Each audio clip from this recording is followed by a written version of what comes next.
Bienvenue au podcast Premier Visionnement. Aujourd'hui, on parle de la franchise Ghostbusters. Bien entendu, avant de commencer à écouter le podcast, je vous suggère fortement d'écouter le film car on va spoiler le film complètement. Are you alive? It was extraordinarily bad. Bonne écoute.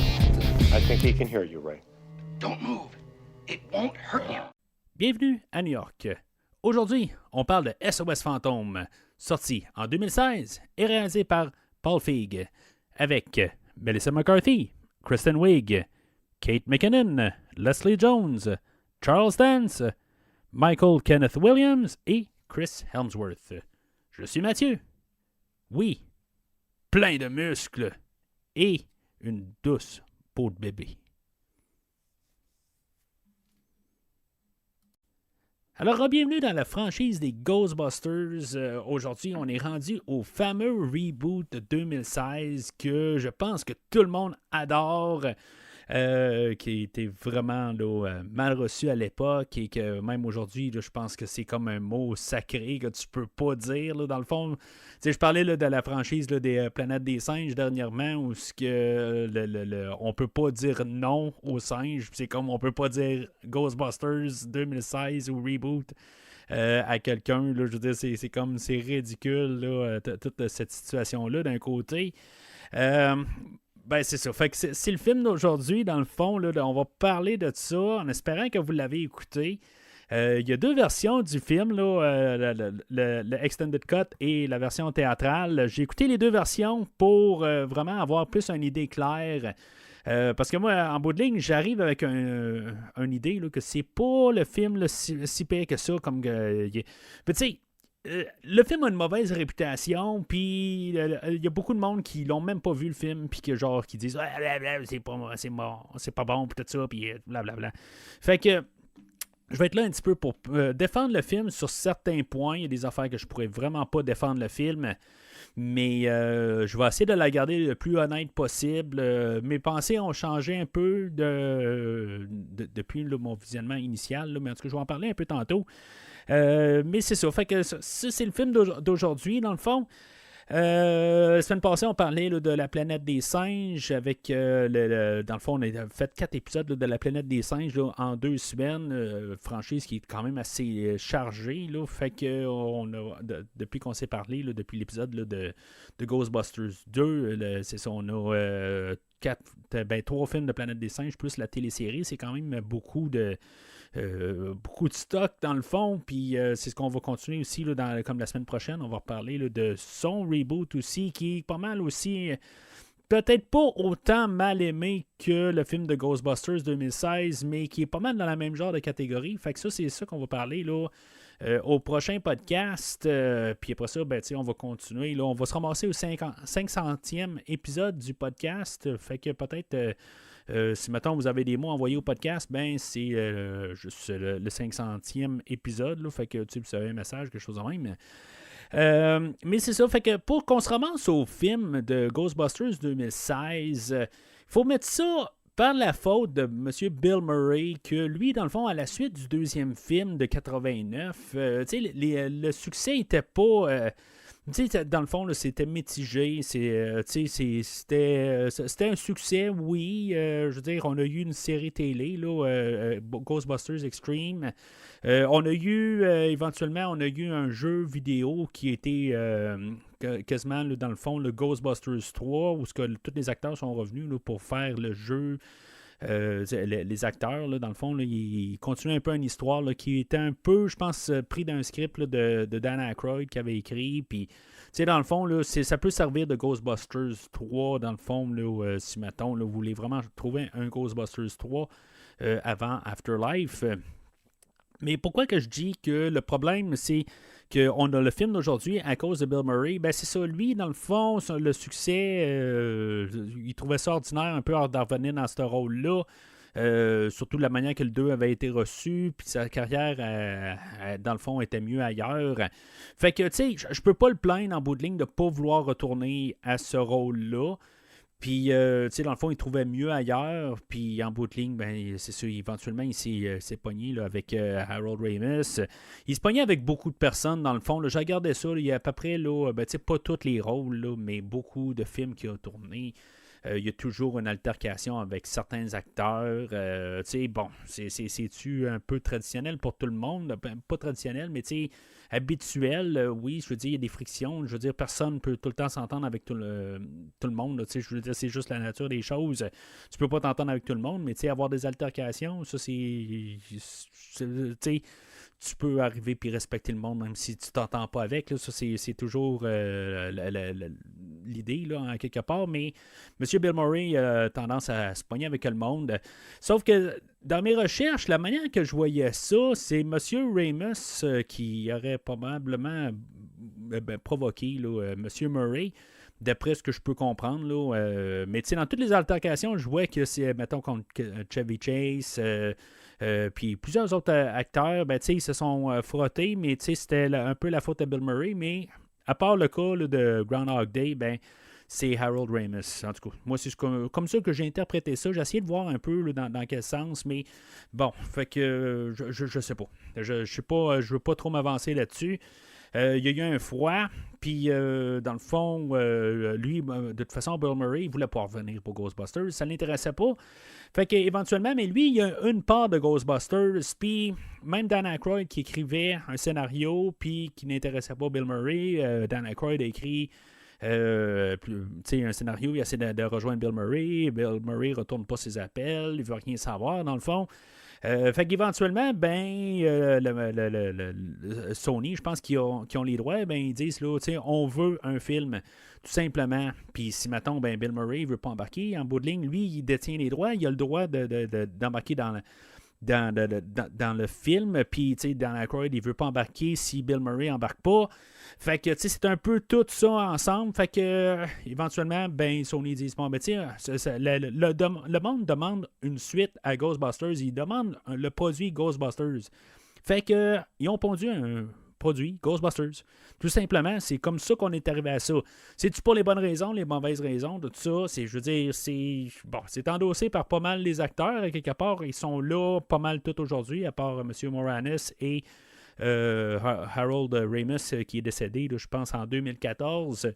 Mais ils sont quand même représentés. Si, mettons, Harold Ramis n'apparaît pas, à part juste dans une statue pendant le film, là, il y a quand même je pense que son garçon apparaît là, à peu près à mi-chemin du film, là, en caméo. Fait que, tu sais, tout est pas mal représenté pour avoir le soutien du film. Même Evan Reitman, il est producteur sur le film, puis, tu sais, il va parler bien du film. Sauf que c'est ça, à quelque part, c'est comme un produit forcé d'un côté. On peut regarder ça, puis là, on va essayer d'avoir une cassure, puis bien sûr, on va embarquer là, qu'on va décider de changer complètement le casting et mettre un casting, de mettre juste de femmes. Là. En tout cas, on va en parler tantôt. Mais c'est ça, dans le fond, là, toute la genèse du film, là, c'est comme de quel bord qu'on peut regarder ça. C'est pas par méchanceté, je pense, c'est juste parce qu'il y en avait un qui était boqué dans le chemin, puis qui était boqué. Je veux dire, c'est entièrement son droit. Là. C'est peut-être pas correct pour moi de dire ça de même. Là. Je veux dire, il a son droit. Il nous doit rien en bout de ligne. Oui, il y en a qui vont arriver et dire qu'il nous doit ça parce que il est populaire, il a une carrière à cause de ça. Non, à quelque part, il fait sa job, puis il est tombé dans le bon film. Il a fait sa job à quelque part, puis dans le fond, il a retourné au public. Sur tout, là, dans le fond, ce qu'il a retourné, ce qu'en guillemets, il nous doit, il l'a donné dans le film de 1984. T'sais, en bout de ligne, il a fait sa job, il ne doit rien là, par la suite. Fait que c'est comme ça que je regarde ça, puis en bout de ligne, s'il voit que c'est mieux ailleurs, c'est mieux ailleurs, hein, quelque part. C'est comme votre travail ou vos passe-temps, tout ça, vous ne devez rien à personne, comme M. Murray.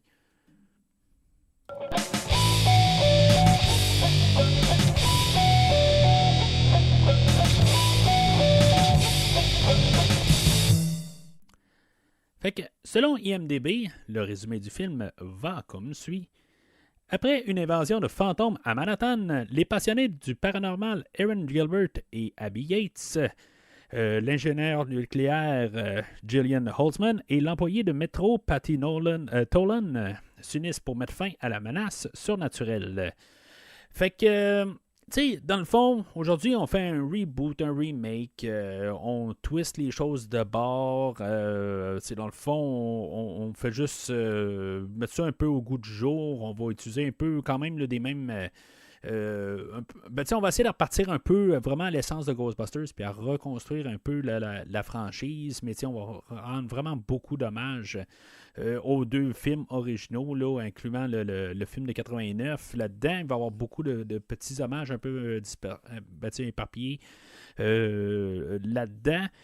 Puis c'est ça essentiellement, là, c'est juste un peu de relancer là, la franchise là, mais le côté féminin, on va peut-être aller chercher. Le réalisateur, lui, dans son commentaire audio, il y a 2 commentaires audio, puis c'est le genre d'affaires que je déteste. C'est pour ça des fois j'ai de la misère à écouter là, les bonus là, sur les Blu-ray, DVD. Là, j'ai beaucoup de misère quand les gens sont juste là en train de juste dire « Ah, c'est le grand ci ou le grand ça, c'est le grand acteur, le grand bonhomme de maquillage » ou des affaires de même. Là. Je veux dire, à quelque part, là, t'écoutes un commentaire pour pouvoir découvrir quelque chose. Normalement, c'est pour ça, pas juste pour avoir tout le temps du flattage là, dans le sens du poil. T'sais, à quelque part, tu veux apprendre de l'information, puis là, le monde sont là, puis ils prennent des pincettes pour juste tout le temps dire que tout va bien, tout ça. C'est comme c'est tout rose là, dans le commentaire. Fait que c'est bien dur un peu là, de déchiffrer ce qui se passe là-dedans là, dans le commentaire. Puis, je ne vois pas vraiment utiliser ce qu'il dit le réalisateur, parce qu'il est sur les 2 commentaires, mais il n'est pas avec le même monde. Là. Mais c'est ça. Fait que, tu sais, en bout de ligne, là-dedans, on recherche... selon le réalisateur, de ne pas sauter sur une gimmick, mais on va s'entendre qu'il y a juste pas mal des femmes pendant le film. Là, c'est pas un commentaire misogyne. Là. Dans tout ce que je vais dire dans le film, là, c'est pas rien de misogyne, pas du tout. C'est juste que on va peut-être être à l'inverse, là, anti-misogène, l'autre côté. Là, misandre, je pense qu'il est le terme à utiliser. Un peu partout, là, c'est quasiment là, une révolte contre les hommes, honnêtement. Là, surtout dans la version Extended Cut. La version normale va se tenir quand même assez neutre, à part quelques petites affaires, là, mais il va y avoir beaucoup là, d'exemples c'est quasiment, ça saute trop à l'écran quelque part, là, que c'est fait girl power, mettons, là, puis, comme j'ai dit, je me répète, c'est pas misogyne mon affaire, c'est juste que c'est trop. Après un bout, là, c'est comme juste tous les hommes, ils n'ont pas de cerveau, tous les machins, ou même Kevin, là, qui est joué là, par notre Thor, Chris Hemsworth, je veux dire, il n'y a pas de cerveau. Le livreur, il est vendu à quelque part. C'est juste que quand il y a quelqu'un quand les Ghostbusters sont populaires, c'est là que tout d'un coup, il décide qu'il fait quelque chose. Le directeur de l'université, qui est joué par Charles Dance, c'est un enfoiré. C'est tout ça. L'autre directeur de l'autre université, c'est un crétin aussi. Fait que le chum dans la version de Extended Cut, parce qu'il n'est pas dans la version théâtrale de Aaron, c'est un con aussi. C'est comme c'est trop. Puis à la toute fin, même le fantôme, on va le tirer dans les parties qui sont pas là en bout de ligne. C'est comme c'est trop. Fait que c'est pour ça que je veux dire, je tombe en conclusion extrême que c'est comme un peu une révolte. Puis c'est une bonne affaire de côté de partir dans cette guerre-là, je veux dire, comme tout d'un coup, Ghostbusters, c'était-tu vraiment pour les garçons? Je veux dire, oui, il y avait 4 hommes, mais il y avait Sigourney Weaver aussi dans le film original. Il y avait beaucoup de... Il y en avait des femmes fortes aussi quand même là, dans le premier film. Oui, peut-être que Sigourney Weaver est un peu sexualisée, mettons, mais ça restait quand même une femme qui n'était pas un objet. T'sais. Peut-être que Amy Potts, là, dans le deuxième film, là, la secrétaire, un blanc là, carrément là, de son nom, là, mais dans le deuxième film, était peut-être plus un peu blonde, mettons, là, même si elle était rousse, là, genre dans le deuxième film, là, mais elle avait peut-être un petit peu, tout d'un coup, elle avait baissé le quotient intellectuel pour peut-être plus aller avec sa contrepartie là, de l'émission là, de Real Ghostbusters, mettons. Mais, c'est le seul exemple là, que je peux quasiment donner du premier film, puis c'était pas comme quasiment une guerre contre l'homme, là. C'était, je veux dire, c'est comme, en tout cas, c'est comme ça que je peux regarder juste le film là, d'aujourd'hui là, avec mon œil, surtout en regardant là, l'extended cut. Un peu moins sévère, les commentaires envers les hommes tout le temps. C'est pas des commentaires tout le temps. Il y a beaucoup de commentaires sexistes dans la version extended. Beaucoup. Ça est coupé là, dans la version théâtrale. Fait que je vais en parler un peu là, des deux pendant que je passe au travers du film, mais c'est vraiment deux films séparés. Là, puis je vais avoir deux classements là, carrément là, à la toute fin.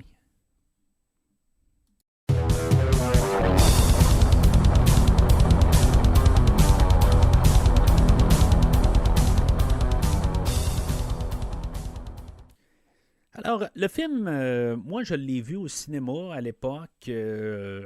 Comme j'ai dit, les films sont tellement différents là, que je pense que la plupart ont par la suite vu l'extended cut. Supposément que normalement, une version extended est toujours meilleure. Normalement, c'est plus la vision du réalisateur. Si je dois dire quelque chose du commentaire audio que j'ai écouté, que je dis que je ne prendrais pas grand-chose, mais il y a une affaire qu'il va dire pendant le commentaire, c'est que sa version director, c'est la version théâtrale. Puis la version extended, ben, c'est vraiment une version prolongée. C'est comme juste des scènes qui sont pratiquement prolongées. Il y a quelques scènes de plus sur le DVD ou Blu-ray. Là, c'est le Blu-ray que j'ai, là, que je vous montrais tantôt. Là. Mais dessus, c'est ça. Fait que, tu sais, moi, je le vois ça vraiment, qu'il y a une version director qui est, dans le fond, qui a comme mis plus son temps pour que ce soit peut-être la version la mieux, qui passe mieux. Puis la version extended, ben c'est ça. Je veux dire, c'est comme on rallonge les scènes, tout ça. Puis en tout cas, je vais en parler, mais vous allez comprendre pas mal là, mon point de vue assez rapide. Ça sera pas très très long, mais je vous le dis pas tout de suite pour le fun. Par contre, c'est ça. Quand j'ai vu le film la première fois là, en 2016, c'est un film que je n'ai pas détesté, honnêtement. Je me suis dit, bon, ben pourquoi qu'on déteste tant que ça, ce film-là? Il est correct, là. Je veux dire, c'est pas la pire affaire. C'est sûr que le Ghostbusters, ça faisait quand même un bout là, que j'avais embarqué là-dedans. Là. Je veux dire, je détestais pas Ghostbusters, mais ça faisait peut-être un bon bout là, que j'avais pas vu le dernier film, là, ou même le premier film. Là. Fait que, tu sais, ça m'était égal, honnêtement. Là. C'était correct, là. Je veux dire, je voyais pas la haine. Je comprenais le côté là, qu'il y en avait beaucoup là, que je veux dire, c'est comme c'est des femmes, ils ont tout changé ça, puis mon enfance, puis je trouve ça tellement ridicule, mais je suis prêt à donner là, la chance aux coureurs. Là, je veux dire, on a eu beaucoup de reboots là, dans le temps, là, puis à chaque fois qu'il y en a un qui sort, ben c'est toujours comme tout le monde qui pleure parce que genre toute leur vie est bouleversée. En tout cas, comme le Robocop, il y a une couple d'années avant qui était quand même pas si pire. En tout cas, il y a eu plusieurs affaires que, en tout cas, ça, c'est une conversation pour un autre jour. Là. Je vous ai entendu tout d'un coup dire, oh mon Dieu, Robocop, c'est une horreur de 2013, je pense, en tout cas. Mais en tout cas, éventuellement, je vais faire Robocop. Puis c'est ça, fait que c'est ça dans tout, en quelque part, à chaque fois qu'il y a un reboot, là, ben, je veux dire, tout le monde sort vraiment tout le temps, le monde est prêt à mettre à feu tout. Puis je trouvais ça correct en tant que tel à cette écoute-là. J'ai réécouté éventuellement, je l'ai fait là, pour Fantastica. Où j'avais parlé là, de Ghostbusters, le film d'aujourd'hui, puis le film d'Afterlife, il y a 3 ans de ça, quelque part de même. Là. Fait que, tu sais, j'ai pas réécouté mon épisode, là, dans le fond, fait que je sais pas exactement ce que je disais là, sur les deux films, mais je me rappelle à peu près ma pensée générale, là, que d'un côté, j'aimais mieux là, le film d'aujourd'hui, pour le sens que c'était comme ça que les choses s'en allaient. Tandis que Afterlife, ben, c'était plus forcé, là, dans le fond. Là, le film d'aujourd'hui, il est forcé à cause de Bill Murray. Ben, La prochaine fois qu'on va parler de Ghostbusters, ben c'est forcé parce que le monde n'aimait pas le film de 2016. Fait que, tant qu'à moi, c'est forcé dans les deux sens. Là, ouais. Mais on va en parler là, la prochaine fois là, de Afterlife. J'ai hâte de l'écouter, Afterlife, là, dans le fond. Là. Pas mal plus que j'avais hâte de l'écouter en 2021, je pense, qui est sorti. Là. J'ai beaucoup plus hâte aujourd'hui de l'écouter là, que dans ce temps-là. Fait que ça va peut-être changer beaucoup là, plus mon approche au film. Fait que c'est ça, à quelque part, bien sûr pour le film, ben, comme je l'ai dit tantôt, j'ai écouté le film en extended cut, puis après ça, ben, j'ai recommencé le film, puis je l'ai écouté en version théâtrale, puis pour vraiment comprendre les deux versions, voir s'il y avait quelque chose qui était bien différent, parce qu'il y a quelque chose comme 12 minutes de moins là, dans la version théâtrale, ou 12 minutes de plus là, dans la version extended, si vous préférez. Puis en plus, il y a des scènes supprimées au travers de ça. Fait que ça se peut que des fois je dise que c'est dans la version extended, mais je me mêle un petit peu avec la version les scènes coupées. Là, fait que j'ai tout regardé ça quand même. Puis un petit peu quand même si je dis que j'aimais pas les. Normalement, je regarde pas trop les bonus, mais je regardais un petit peu les bonus quand même pour regarder comment c'est fait. Là. Fait que, en tout cas, je vais en parler tantôt. Fait que le film ouvre, on ouvre là, sur le manoir Aldridge, où on a quelqu'un là, qui fait un tour c'est un genre de musée là, dans une petite, un genre de petit manoir, là, manoir Aldridge. Ce que je vais remarquer tout de suite en partant dans le film, c'est la photographie on dirait qu'il n'y a pas de filtre. Il y a quelque chose qui fait comme si c'est filmé en documentaire. Il y a juste le visuel qu'on va avoir, surtout au début, la manière que la personne là, qui filme le film n'a pas de sens de comment... Je ne veux pas dire que le gars n'est pas talentueux, mais quand ils ont mixé le film, là, quand ils ont décidé de tout faire le montage, normalement, on met un genre d'effet pour faire un genre d'ambiance ou quelque chose de même. Il y a la musique qui fait beaucoup une ambiance, mais il y a quand même un visuel. Des fois, on met un petit ton bleu, on met un petit ton de telle couleur un peu, juste où on met des accents pour rajouter quelque chose. Puis, on dirait qu'il n'y a rien. Je peux pas dire que ça a l'air d'être filmé par un téléphone, mais parce que c'est plus détaillé que sur un téléphone, sur n'importe quel téléphone. Sauf que on dirait que c'est filmé comme un documentaire où les images sont réelles. Puis, le fait qu'on est dans un endroit très claustrophobe, puis on dirait qu'on a filmé tout enfermé, tout ça, puis on dirait qu'on a un petit film. En tout cas, puis il y a des fois, on dirait que ça joue de même un peu, puis ça vient un petit peu tannant.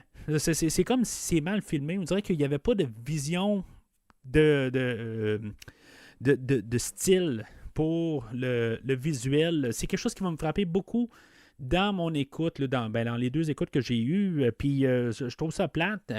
Dans le fond, on va voir assez rapidement là, des effets visuels passer au travers. Là, quand, dans le fond, là, la personne là, qui fait le tour pour les visiteurs, puis après ça, lui, il essaie là, de faire une peur, mais finalement, au début, on a comme...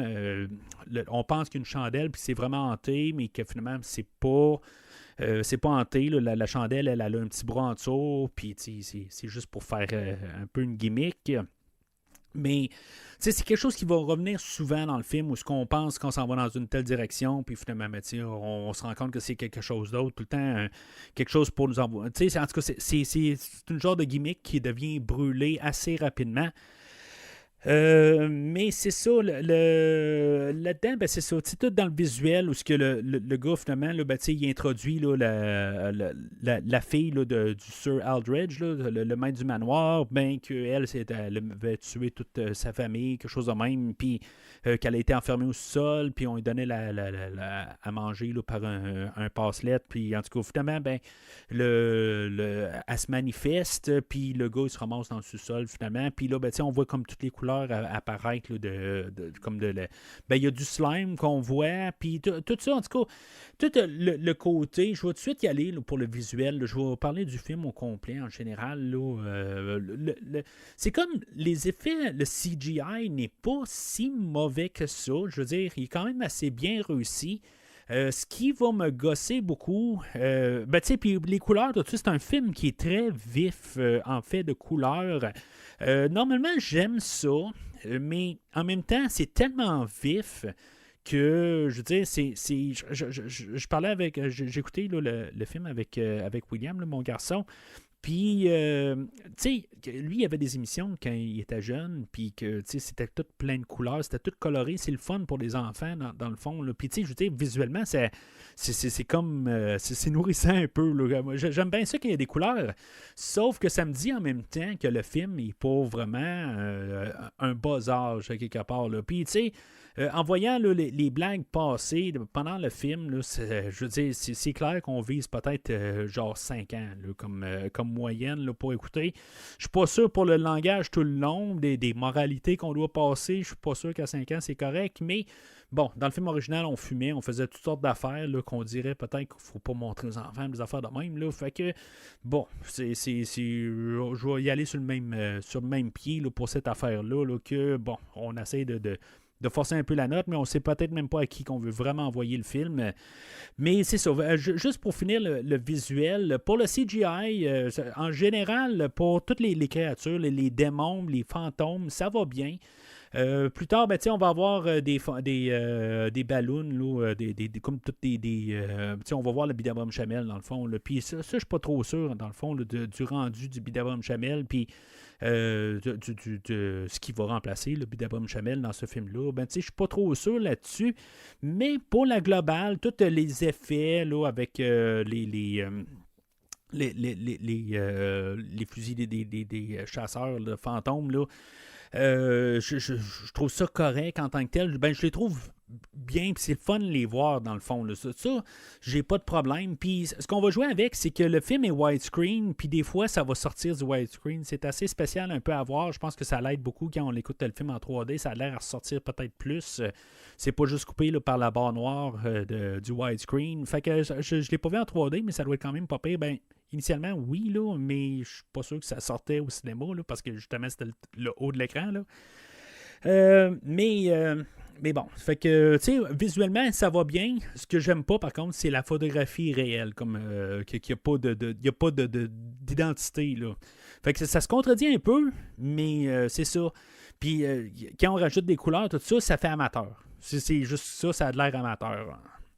Fait que, on est présenté ben, on a le générique là, pareil comme on a fait dans les deux premiers films, on a tout d'un coup la chanson là, de Ray Park Jr. Là, qui commence là, dans le fond là, qui commence à chanter là, la chanson thème qu'on connaît. Bon, c'est beau, c'est comme une tune de James Bond. Dans le fond, là, on la remet dans tous les films, tout ça. Là, ça identifie la franchise. C'est, dans le fond, on l'a fait pareil comme dans les deux. Ben, le même style que les deux derniers films. C'est la manière franchise qu'on le fait, OK? C'est bien correct. On l'a fait dans Top Gun l'année passée ou l'autre en avant, là, plutôt. Mais c'est quelque chose qu'on regarde, qu'on décide, qu'on fait, que ça identifie la franchise. J'ai pas de problème avec ça. Là, on a l'introduction là, de Aaron qui est très différente dans les deux versions. J'adore mieux vraiment la version théâtrale. Je veux dire, c'est très simple. Dans la version Extended Cut, dans le fond, on rencontre son chum qui était inexistant là, dans la version théâtrale. Que dans le fond, elle s'en va dans un musée, puis qu'elle rencontre, je sais pas trop c'est qui, une madame là-dedans qui rit un peu d'elle, dans le fond, de ses croyances, tout ça, qui la regarde de haut, puis c'est un peu une manière là, d'embarquer avec le personnage de Aaron, là, qui est joué là, par Kristen Wiig. Dans le fond, Kristen Wiig, Kate McKinnon, Melissa McCarthy, puis Leslie Jones, c'est toutes des personnes là, qui viennent de Saturday Night Live. Même place que, dans le fond, la plupart là, des Ghostbusters, que ce soit Bill Murray, Dan Aykroyd, puis, il me semble, Harold Ramis.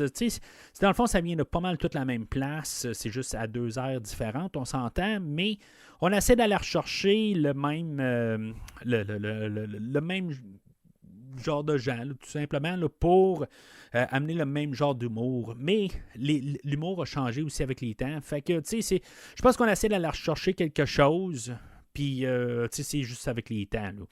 Fait que, tu sais, on aime-tu l'humour ou pas là-dedans? Bon, ben, c'est ça aussi, tu sais, l'humour est subjectif, tu sais, puis, en tout cas, ce qui va se passer beaucoup là-dedans, puis là, c'est là que je vais déballer mon sac un peu, c'est que éventuellement, ben, les scènes dans la version théâtrale, puis dans la version extended, ben c'est ça. C'est juste, on rajoute le bout qui n'avait pas à être là. Puis pourquoi que le réalisateur il dit que c'est sa version Director's Cut, ils ne voudront pas dire parce que dans le Director's Cut, dans le commentaire plutôt, il est toujours en train de dire la superbe personne ou le super si, il dit, et il blague avec ça, il dit tout le temps The Amazing Bill Murray, The Amazing Dan Aykroyd, The Amazing n'importe qui se pointe à l'écran. C'est tout The Amazing. Puis il joue là-dessus, mais c'est parce qu'après un bout, il n'y a pas de pensée honnête. Fait que c'est ça, à quelque part, pourquoi que je dis que ce commentaire-là, il vaut rien en bout de ligne. Je veux dire, moi, il me dit rien du tout là, dans son commentaire. Il y a des petites affaires qui parlent un peu au travers, qui est un peu plus intéressant. Mais en gros, là, le réalisateur ne me dit rien parce qu'en bout de ligne, il veut juste dire des bonnes choses. Puis des fois, il n'est pas capable de dire des choses comme qu'ils sont en tant que tel. Là. Fait que pour moi, c'est juste, il veut juste flatter son film du bon sens. Pas que je veux qu'il parle en négatif de son film, mais qu'il me disent l'information tout court. C'est comme avec une transparence, mais là, c'est ça. Ça a l'air d'avoir été bien le fun à faire le film, ça je peux comprendre, mais l'autre côté, je veux dire, parle de ton produit, mais vends-nous pas le film. Je veux dire, on le voit, le film, on l'a vu, le film, puis si on écoute un commentaire, c'est parce qu'on est intéressé de savoir plus. Pas besoin de la revendre plus. Là. On a essayé de nous faire croire que c'est pas qu'est-ce que c'est. Ou en tout cas, je peux comprendre l'enthousiasme du réalisateur, mais c'est ça. À quelque part, j'aime pas le commentaire. Je vais le répéter. Autant que lui va répéter Amazing dans son commentaire. Mais c'est ça. Fait que le commentaire, l'introduction de Erin, elle est professeure à l'université. Dans le fond, on a le directeur là, qui est joué là, par Charles Dance, là, que lui, c'est une université qui est très sérieuse, puis que, dans le fond, là, il ne pourra pas accepter qu'elle a fait un livre dans son passé, qu'elle a voulu comme oublier. Là, dans le fond, elle l'a fait avec le personnage de Abby Yates, là, qui est joué là, par Melissa McCarthy, mais c'est ça, il y a un personnage qui arrive, puis que lui, je n'ai pas noté son nom, dans le fond, là, mais que lui, dans le fond, là, c'est à lui que je crois que le manoir y appartient, mais que lui, c'est ça, il a trouvé le personnage là, de Erin, puis dans le fond, il veut qu'elle vienne voir son manoir à lui. Mais sauf que c'est ça la raison, c'est à cause du livre. Fait que elle, voyant oublier ça, ben elle va retrouver dans le fond sa co-écrivaine, qui est le personnage de Abby Yates. Fait qu'elle va aller la trouver, là, qui est jouée là, par Melissa McCarthy. Honnêtement, je crois que j'aime pas beaucoup Melissa McCarthy. Je crois que c'est le seul film que j'ai vu avec elle, puis je ne suis vraiment pas convaincu pour écouter un autre film avec elle. Le problème, c'est que Melissa McCarthy, c'est comme un duo un peu avec le réalisateur. Dans le fond, ils ont tous les trois fait un film là, qui s'appelle Bridesmaid, je pense en 2010, en tout cas quelques années avant le film aujourd'hui, qui avait récolté beaucoup, là, qui avait été bien reçu. Puis, dans le fond, ça a fait une collaboration. Paul Feig travaille beaucoup avec Melissa McCarthy. Puis ils ont fait The Heat par la suite. Je crois qu'ils ont fait encore une autre chose. Puis finalement, ils se sont ramassés à Ghostbusters. Puis c'est eux autres ensemble quasiment qui ont décidé là, de finalement amener là, le personnage Kristen Wiig comme personnage principal du film. Tu sais, c'est qui là, vraiment, c'est vraiment comme les deux. Là, c'est leur amitié plus les personnages là, de Kate McKinnon et de Leslie Jones. Puis c'est ça, à quelque part, ben c'est ça. Tu sais, là, je suis rendu un petit peu pas. Tu sais, tous les chasseurs de fantômes originaux, j'avais pas de problème avec eux autres. Tu sais, je veux dire, ils étaient apportés d'une manière, mais là, c'est leur humour qui les définit. Sauf que, comme Melissa McCarthy, elle, puis même qui en est introduit là, au personnage là, de Holtzman, qui est joué par Kate McKinnon, elle, honnêtement, elle me dérange pas. Je veux dire, elle essaie d'apporter. Il y a des fois qu'elle va me tanner un peu. Mais tu sais, honnêtement, là, si je pour placer un peu là, un genre là, de palmarès là, dans les 4 personnages principaux, là, je pense que Erin, c'est celle-là que j'aime mieux voir à l'écran. Au moins, c'est elle la principale, ça va bien. Après ça va être Holtzman. Puis après ça, ben, je suis pas trop sûr entre Leslie et au personnage de Patty et de Abby. Là. Je suis pas trop sûr. À quelque part, il y a des moments que Abby, ça va... c'est correct. Puis il y a des fois que Patty, c'est correct. Mais tu sais, c'est comme pas très égal. Il y a des scènes là, que c'est un peu trop pour chacun. Je pense que j'aime mieux Patty en général que Melissa McCarthy. Et quelque part, Melissa McCarthy est trop ridicule. C'est comme à quelque part, ben, ils ont écrit un livre, tout ça. Il y a des fois qu'ils vont essayer de sortir un petit peu de profondeur, mais ça va se limiter à quasiment une scène où ce que Erin, quelque part, on va parler de son passé éventuellement, puis qu'elle a vu un fantôme pendant un bon temps là, à côté de son lit, puis la seule personne qui l'a cru, c'était Abby. C'est comme le seul moment sérieux du film, puis il y a une autre scène qui est rajoutée là, dans la version, je pense que c'est dans une scène supprimée, pas dans la version Extended Cut, là, il y a un bout un peu plus tard, là, je vais en parler, là, tout un bout qui a été coupé. Mais c'est ça, quelque part. Ça fait que c'est difficile des fois un petit peu d'embarquer avec le personnage parce que elle, Melissa McCarthy, sont habitués à faire de l'improvisation. C'est comme qu'est-ce qui a été écrit par... c'est un écrivaine là, qui a écrit le scénario. Elle s'appelle Katie Dippold. Dans le fond, elle fait un des commentaires. Puis je pense que c'était le plus intéressant des 2 commentaires, dans le fond. Mais c'est ça, tu sais, elle a écrit des lignes à écrire, puis tu sais, je veux dire, la comédie, bon, c'est ça, l'affaire aussi, c'est la comédie est toujours subjective, il y a des gags qui sont drôles, il y a des gags qui sont pas drôles, puis en plus de ça, ben, puisque les actrices sont habituées à faire de l'improvisation, fait qu'ils vont faire l'improvisation. En général, tu sais, c'est comme la version théâtrale va bien passer, puis là, ben, tu sais, quand on se ramasse avec la version extended, où ce que la blague était correcte, était bien timée. Puis c'est toujours une question de timing. Une blague, là, il faut que ça marche, puis que ça soit bien. Tu as un tel temps, puis une manière que ça doit être apporté, puis c'est drôle. Mais la version extended, ben c'est ça, elle a perdu tout le temps. C'est comme, il essaie de l'étirer, tout ça. Et plus drôle, ça vient long, puis on perd mon temps. Puis ça va être le résumé pas mal, beaucoup de la version extended. Puis là, ben, de couper des scènes avec le chum de Erin. Puis c'est comme ça rabaisse le personnage de Erin. Tu sais, elle va partir éventuellement, elle va se faire renvoyer là, de son université. Elle va se promener avec sa boîte, elle va voir son chum, puis que, tu sais, dans le fond, il va comme y tourner le dos, puis elle va y lancer comme des lignes, tout ça. Puis c'est comme si, dans le fond, il n'y a pas grand-chose qui se passe là-dedans. Dans le cerveau, dans le fond. Tu sais, ça la rabaisse, tout ça. Puis, j'aime pas ça, en quelque part. Je veux dire, pour embarquer dans des personnages, il faut que je sente qu'il y a un côté humain, puis ils sont pas juste des nonos. Puis la version extended va me montrer que pas mal toutes les 4 actrices, ils sont nonos. Puis là, je n'ai pas encore parlé là, de Chris Hemsworth là, qui va s'en venir un peu plus tard. Mais c'est ça, tu sais, dans le fond, il va éventuellement, ben, elle va avoir... ils vont prendre en entente, là, Abby et Erin, là, que si, mettons, Erin, elle les apporte au manoir, ben, elle va... ben, tu sais, un va arrêter, là, Abby, elle va arrêter de publier le livre, puis pour que l'autre puisse oublier ça. Et l'autre côté, ben, c'est en échange, ben, elle doit pouvoir apporter les autres Holtzman et Abby, elle doit les apporter au manoir là, du début. Ça rapporte un peu au film original, là, c'est un petit peu la même affaire. La structure elle reste quand même pas mal, là, comme le film de 1984. Puis là, c'est ça, ben, il va se ramasser là, puis... finalement, ben, ils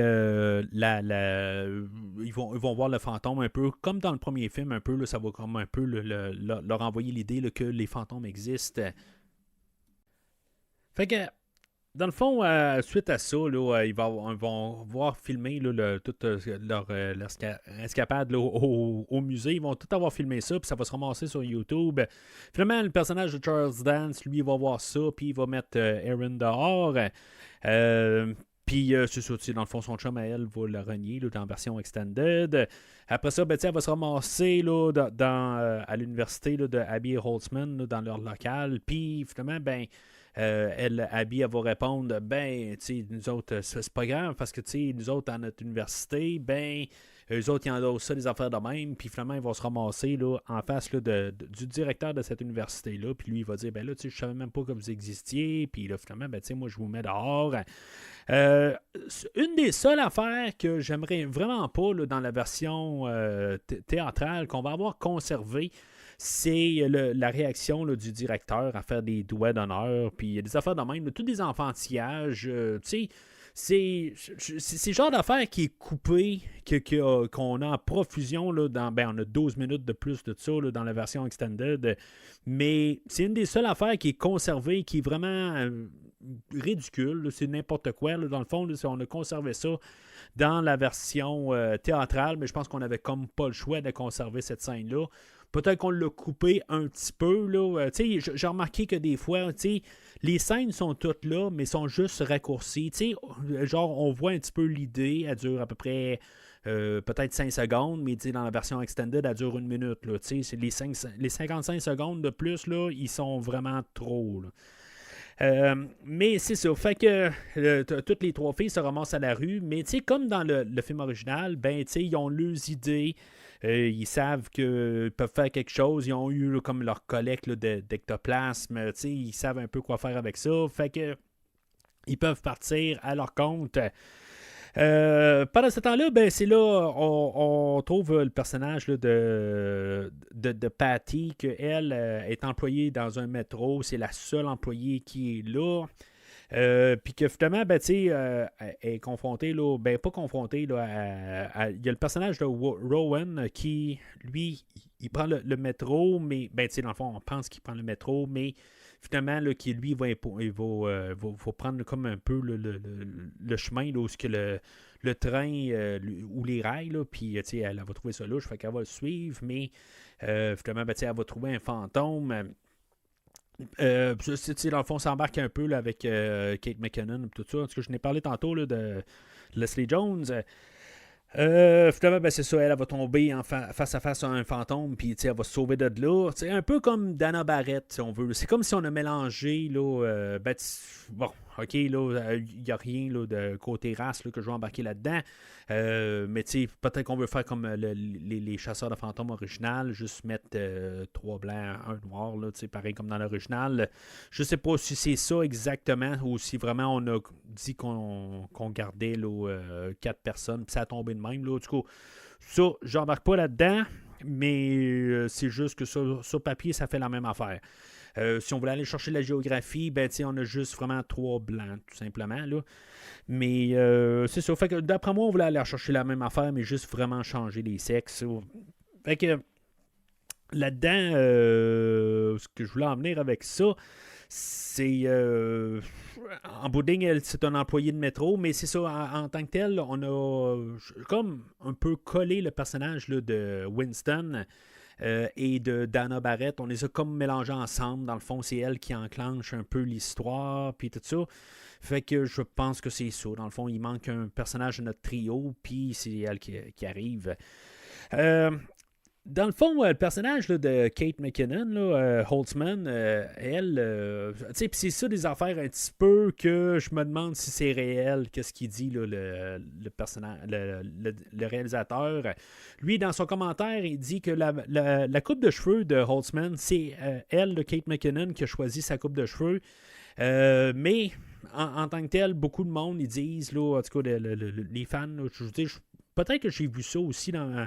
Ben, c'est le personnage qui ressemble beaucoup à Egon en tant que tel. C'est elle qui est comme l'ingénieur. C'est elle qui fait un peu les choses comme Egon. Puis, ils sont tous là, des scientifiques, là, mais c'est en bout de ligne, là, elle a comme un peu la coupe de cheveux de Egon de la série télé là, des années 80, là, The Real Ghostbusters. Puis, en tout cas, bon, c'est comme un peu une coïncidence, peut-être. Paul Feig, le réalisateur, il dit que, dans le fond, que c'est l'actrice qui a décidé de faire ça. Peut-être qu'elle s'est influencée aussi là, de la série télé. Mais en même temps, tu sais, il y a plusieurs exemples. Peut-être que ça va venir là, pendant le podcast, parce que là, il n'y a rien qui me revient à la tête. Mais il va souvent arriver et dire, ben, tu sais, ça tombe comme ça, mais c'est vraiment légitime comme pensée. Puis c'est ça, tu sais, à cause, tu sais, que je veux dire, je suis un amazing team, puis que, je veux dire, les autres, ils pensent à ça, tout ça. Puis ça venait vraiment, là, naturellement, tout ça. Mais, tu sais, c'est comme, il y a beaucoup là, de coïncidences. Comme qu'il y a exemple qui me passe là, par la tête, là, rapide. Au début, ben, on a une bibliothèque dans le manoir. Ben, tu sais, au début, il y avait pas de bibliothèque. Là. En tout cas, ils ne pensaient pas là. C'est juste quand ils sont arrivés sur place, puis ils ont dit, bon, ben, ça tombe qu'il y a une bibliothèque à l'endroit, puis que ça fait un peu rappeler le premier film, mais c'était pas dans nos idées. Fait que, tu sais, en tout cas, je sais pas. Tu sais, j'en prends puis j'en laisse beaucoup là, dans le commentaire audio. Mais c'est ça. Fait que dans le fond, là, Patty, elle va aller retrouver, elle va trouver nos chasseurs de fantômes, fait qu'elle va les amener là, dans le sous-sol, dans le métro, puis dans le fond, comme par hasard, il y a un jeune homme là, qui fait des graffitis sur ses murs, puis il va faire le logo des Ghostbusters. Bon, c'est-tu forcé ou pas?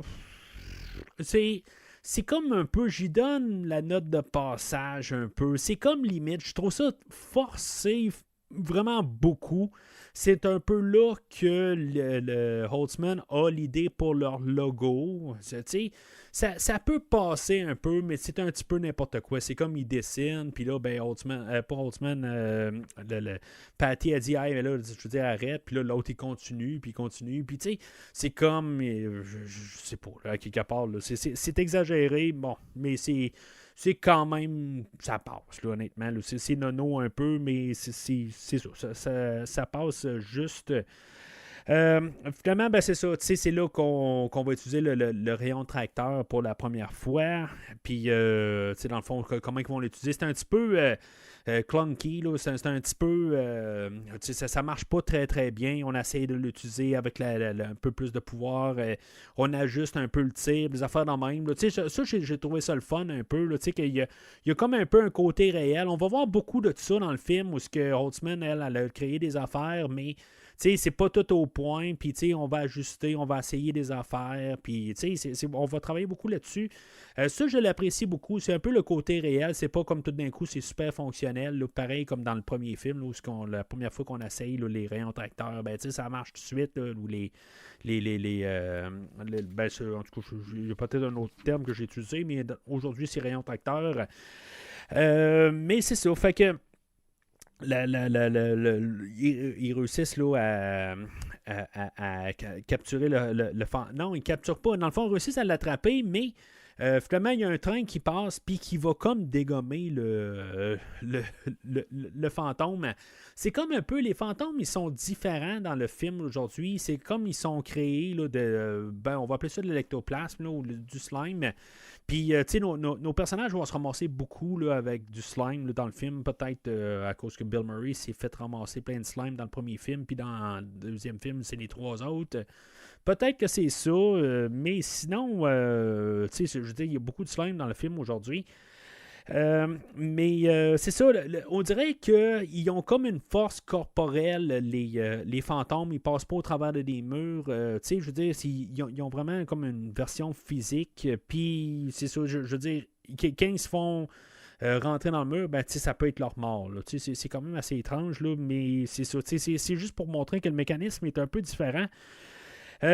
Pendant ce temps-là, ben, c'est ça, ils retournent à leur endroit. Ils ont fait, pendant qu'ils recherchaient un endroit, ben, on a fait un caméo de la caserne à New York. C'est drôle quand même, là, quand j'ai enregistré mon épisode de Ghostbusters. Dans le fond, quand il est sorti, l'épisode, ben moi, j'étais allé à New York cette fin de semaine-là, puis je suis tombé en face là, de la caserne. Fait que j'ai trouvé ça le fun un peu là, de parler de Ghostbusters, puis pouvoir me rendre à New York. J'ai vu la Statue de la Liberté.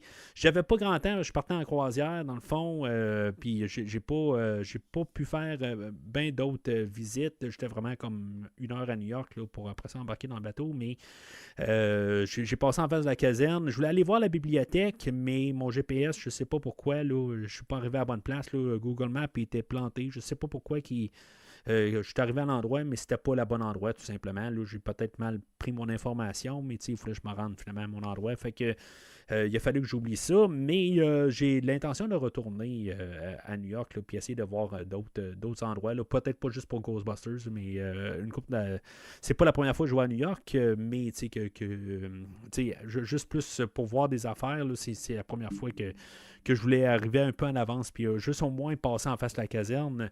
Je savais que je passais en face de la statue de toute façon, là, mais la caserne, j'avais comme. Je voulais vraiment la voir de proche. C'est la première fois que vraiment je la vois, la caserne. J'ai trouvé ça bien le fun.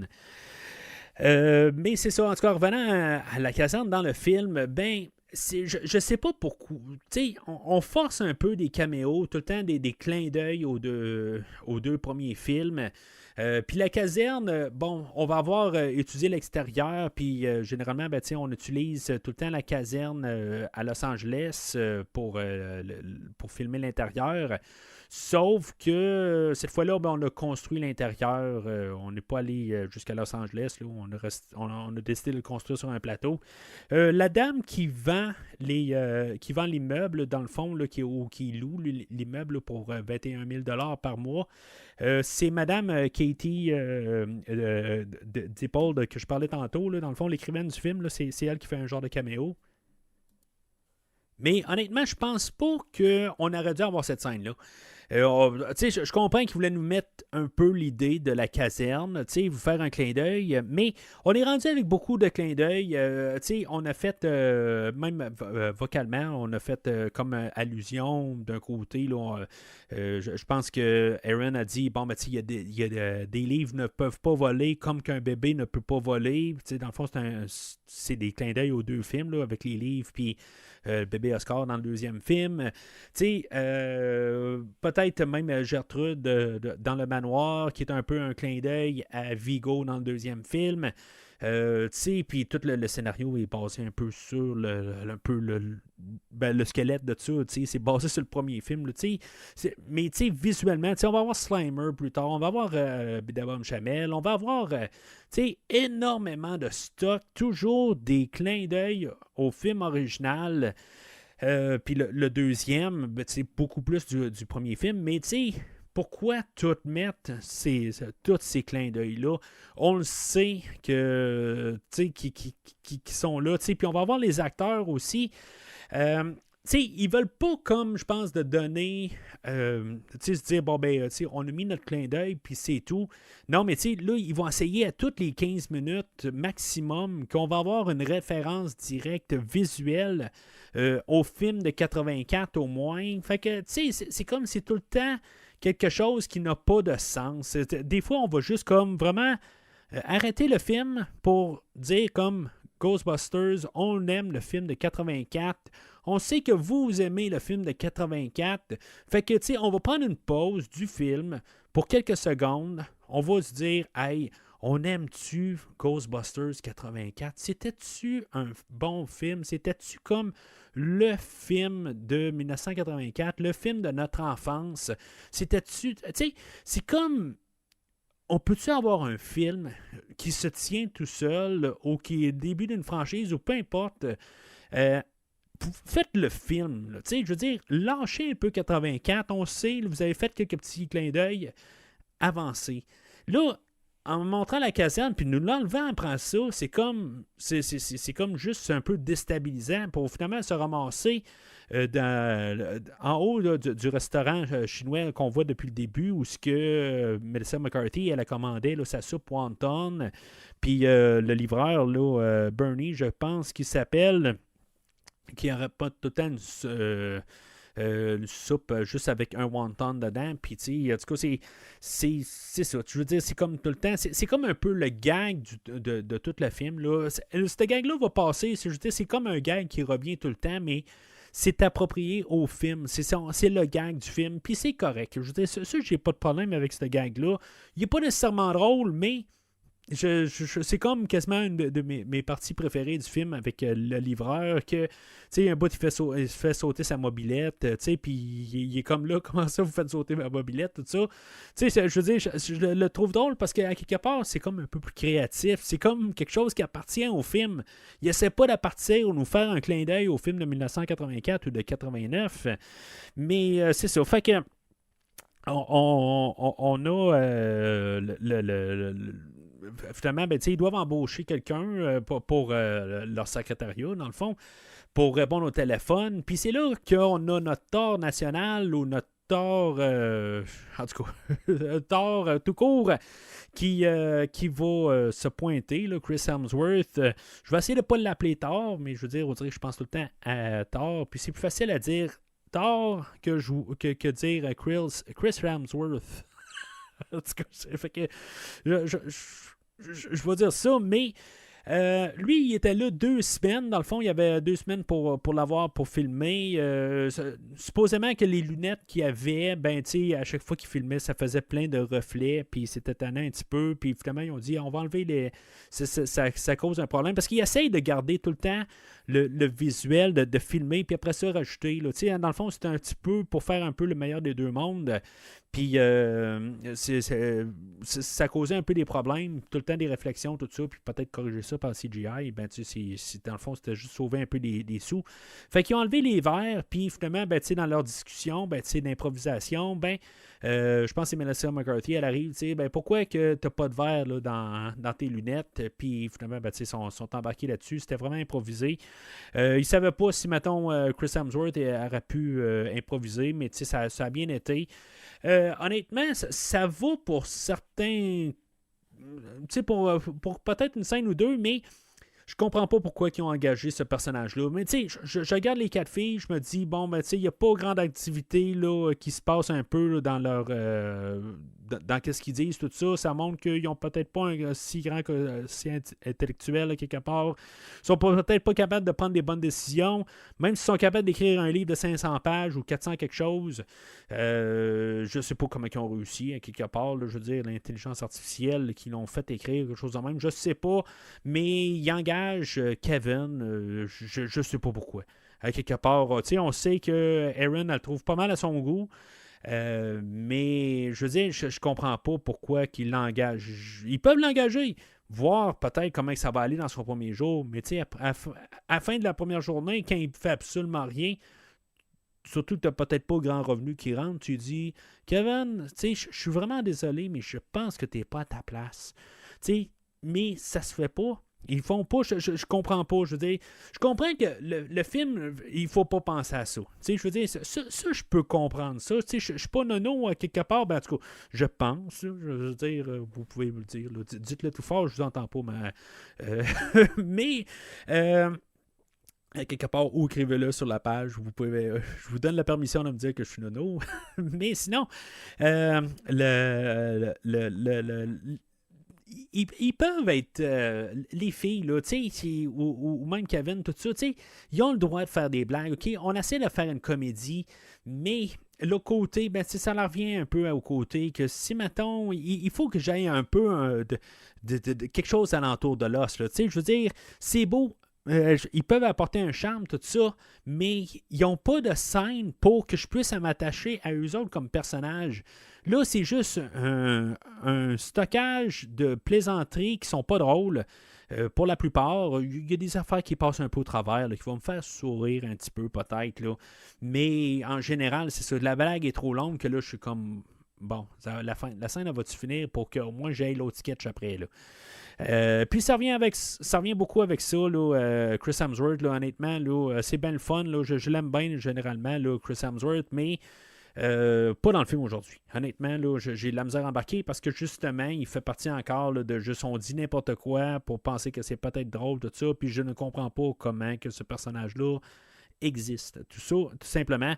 Ce qui marchait avec l'humour un peu du premier film, c'était pas nécessairement drôle, c'était léger, puis c'était pas... c'est ça, il y avait quelques blagues au travers, mais ça faisait que c'était... Tu sais, ça se prenait quand même un certain degré au sérieux. Le film aujourd'hui, il essaie de faire un scénario à quelque part qui est sérieux, mais tout est ridicule. Puis nos personnages sont ridicules, il n'y a rien qui est pris au sérieux. Ça fait que tout ce qui se passe, ben, je veux dire, j'ai de la misère à comprendre comment que je dois prendre une menace au sérieux quand nos personnages ils sont en train de rire de toutes les situations. Fait que c'est ça, à quelque part, ils vont engager Kevin. Puis finalement, ben, il va y avoir un autre fantôme qui va se manifester. Là, dans le fond, on va se ramasser à un concert, le Rock Revenge, qui est un genre un Ozfest, quelque chose de même. Comme j'ai déjà parlé, ben Ozzy, je suis un gros fan d'Ozzy. Je trouve ça le fun de voir Ozzy. Dans les deux versions, il va dire quelque chose de différent. Dans le fond, là, son caméo là-dedans.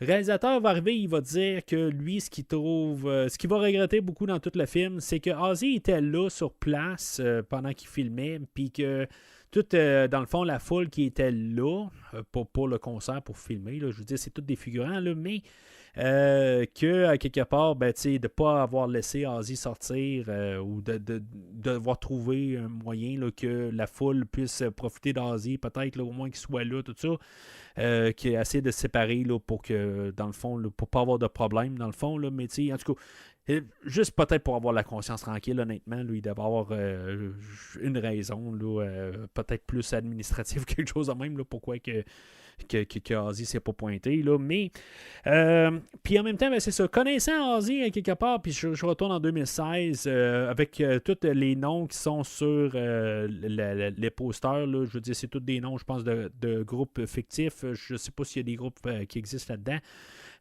mais je me dis, bon, ça fait comme un Ozfest, là, dans le fond, le festival que Ozzy, là, il gérait, là, dans le fond, là, dans un passé, je pense que ça n'existe plus.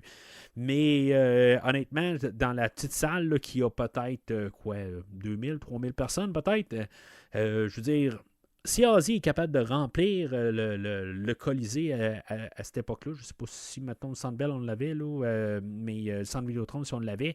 Mais tu sais, je veux dire, des endroits, là, je veux dire, de plus de 15 000 juste au Québec, là, il est capable de remplir ça. C'est une très petite scène pour Ozzy en tant que tel, puis je crois pas qu'il a vu ça depuis, genre, à peu près 40 ans, là. Fait que, dans ma tête, je débarque un petit peu de cette idée-là, parce que, je veux dire, je suis un fan d'Ozzy. Que j'ai vu une couple de fois Ozzy live, puis c'est ça, je veux dire, je me dis juste, je vois pas Ozzy jouer dans une scène de même, c'est trop petit, là, je veux dire, pour qu'est-ce que je l'ai vu. Sauf que, en tant que tel, puis surtout avec tous des groupes accompagnés, je veux dire, c'est impossible. Mais le plan initial, c'était qu'on fasse un genre de Comic-Con, mais le réalisateur dit, bon, ben, ça serait, si maintenant ils font ça comme un Comic-Con, puis lui, il aime beaucoup les Comic-Con, fait que, tu sais, il se sentirait un peu qu'il riait un peu d'un Comic-Con, puis c'est pas ça qu'il veut faire. Fait que lui, il veut rire d'un groupe de musique, peut-être, je sais pas, là. Ce qui va beaucoup me faire rire, par contre, puis je pense que ça va être le rire ultime là, de toute la franchise. Je suis certain là, que quand je vais avoir fini là, la rétrospective, j'aurais pas ri autant que le manager qui rentre. Là, je n'ai pas pris note du nom de l'acteur, là, mais il joue là, dans Halloween Kills. Il fait. Il y a un couple là-dedans qui ont la maison là, de Michael Myers. Puis, en tout cas, il y a un des deux acteurs qui est là dans le film aujourd'hui. Puis, il va nous lancer la note quelque part que, je veux dire, il y a un cri assez spécial quand quelqu'un fait un saut. excusez, j'y repense parce que c'est juste comme un cri tellement aigu. Puis que, je veux dire, je veux dire, c'est venu tellement de nulle part que, je veux dire, je suis parti à rire, je pense, pendant à peu près 5 minutes. Puis là, même là, je pense encore. Puis c'est tellement nono, hein, quelque part. En tout cas, moi, cet humour-là m'a touché parce que c'était... je sais pas, ça venait de nulle part, tout ça. Fait que je pense que j'ai pas... Dans tout le film, j'ai pas ri autant que cette scène, cette scène-là. Excusez, je ne l'ai pas édité, je suis désolé, mais en tout cas, je repense à ça, je veux dire, c'est trop nono. Fait que je suis certain que Frozen Empire aura pas un rire autant là, que cette scène-là. Mais c'est ça. Fait que ça fait comme un peu légitimiser nos Ghostbusters sur place parce que là, finalement, même en public, ils réussissent à finalement attraper là, leur fantôme. C'est un peu comme la scène de l'hôtel là, dans le premier film. Puis finalement, c'est ça, ils attrapent leur premier fantôme puis qu'ils réussissent à le mettre là, dans leur conteneur là, pour tu sais, pareil comme là, dans le film original. Là. Fait que après avoir comme été officialisé, là, que finalement, ils ont peut-être un peu de raison là-dedans. C'est là qu'on a le caméo de Bill Murray. On l'avait vu à la télé un peu plus tôt, puis là, finalement, lui, il croyait pas en ça. Dans le fond, il était bien sceptique. Mais je pense que la version extended est un peu différente. C'est comme ils croient à leur affaire, puis dans la version théâtrale, ils croient pas. Ils ont comme édité un peu alentour de ça. Éventuellement, ils vont libérer le fantôme qu'ils ont attrapé, ou le démon. Là. En tout cas, je sais pas si c'est un démon ou un fantôme. Là, il est plus... c'est pas un fantôme traditionnel, là, c'est comme j'étais dans le film de 84, là, c'est pas Patrick Swayze, là, c'est tous des genres de démons un peu. Dans tout ça, Bill Murray va se ramasser là, par la fenêtre, là, et il va se ramasser là, à tomber. Mais on va enlever toute référence sur le fait qu'il est décédé, le personnage, probablement pour se donner une porte de sortie qui pourrait revenir là, dans le deuxième film, si mettons le deuxième film a lieu. Là. Mais finalement, c'est ça. Je sais pas pourquoi je pensais qu'il était mort, mais c'est parce que c'est comme la police arrive aussi, puis tout ça. Mais on peut se dire que la police arrive pas juste pour enquêter sur l'accident ou quelque chose de même. Là. Mais dans le fond, il devait mourir, mais c'est ça. On a enlevé les références. Pour probablement les raisons que j'ai mentionnées, mais ça donne en même temps l'occasion pour la police là, d'arriver, puis finalement, des envoyés là, du gouvernement qui vont apporter là, nos chasseurs de fantômes devant le maire, pareil comme dans le film de 84, que notre maire est joué cette fois-ci là, par... Andy Garcia, que j'ai parlé l'année passée avec le film de Expendables 4, puis je pense l'avoir parlé là, dans un autre film, là, je suis pas trop sûr. Mais le maire, lui, sa fonction là, dans le film d'aujourd'hui, c'est comme l'envoyé du gouvernement là, rendu là. C'est pas le maire, c'est le maire, mais il est comme là pour étouffer tout ce qui peut se passer de paranormal pour garder comme un peu la sécurité nationale, tout ça. Mais c'est ça, il y a le bureau des experts avec lui, là, puis dans le Extended Cut, il y en a un là-dedans que, je veux dire, c'est des scènes complètement ridicules où ce qui dit que il les garde à l'œil, puis tout ça, puis je veux dire, il embête dans son camion, puis il dit je vous garde à l'œil, puis il commence à crier au bout de la rue. C'est complètement ridicule. On a tout enlevé ça là, dans la version théâtrale. Je veux dire, c'est vraiment plus fluide là, dans la version théâtrale. Je veux dire, je suis désolé, je suis vraiment en clair là, sur quelle version que je préfère entre les deux. Là. Mais est-ce que la version théâtrale va être endossable? C'est ça qui va rester un petit peu comme la question. Mais c'est ça, fait que dans tout ça, nos Ghostbusters peuvent continuer à opérer, mais ils doivent faire attention pour pas faire peur au public en bout de ligne, puis pouvoir prouver au monde que dans le fond, eux autres, là, ils n'ont pas rapport à quelque part. C'est un peu ça l'affaire qui soit pas juste pour faire peur au public. Mais c'est ça, en continuant à opérer, là, ils font la déduction qu'avec toutes les manifestations de fantômes qu'ils ont eues, puis avec toutes les bidules qu'ils ont trouvées à chaque endroit, là, où il y avait comme un engin électronique là, que Rowan avait laissé, je veux dire, ça se centralisait sur l'hôtel Mercado, puis que finalement, ils vont se ramasser à cet endroit-là. On a eu l'introduction là, de la Ecto 1, là, dans le fond, là, qu'on aura fait là, le corbillard, puis on a fait une nouvelle sauce, on n'a pas pris la même voiture. Je sais pas si je l'aime. Quelque part, c'est parce qu'elle me fait peut-être trop penser à l'original. Peut-être que j'aurais aimé ça qu'elle soit réinventée d'une autre manière, qu'on ait pris un autre, pas un corbillard cette fois-là, peut-être qu'on prenne un autre, vraiment quelque chose de différent, une ambulance, quelque chose de même. Peut-être juste pour changer, puis que ça n'a pas l'air de quelque chose que, puisqu'on n'avait pas accès à la même genre de voiture, qu'on a pris un autre modèle, puis je veux dire, on l'a juste comme peinturé en rose au lieu de le mettre en rouge. Je pense qu'il y a un peu de rouge sur l'original. Mais peu importe, je veux dire, c'est. Je pense que c'est ça. On aurait dû carrément changer de véhicule, faire quelque chose de différent ou de modèle. Là. Fait que, puis c'est pas très, très important en bout de ligne. Fait que, juste pour donner peut-être un peu de gueule ou quelque chose de même, là, on aurait pu prendre, peut-être, comme j'ai dit, une ambulance, quelque chose de même, quelque chose de différent pour que ça se démarque. Mais le fait que c'est trop pareil, je l'aime pas vraiment, là, la nouvelle Ecto 1. Fait qu'il se ramasse à l'hôtel Mercado, puis dans le fond, un caméo là, de Annie Potts qui va s'appeler Vanessa.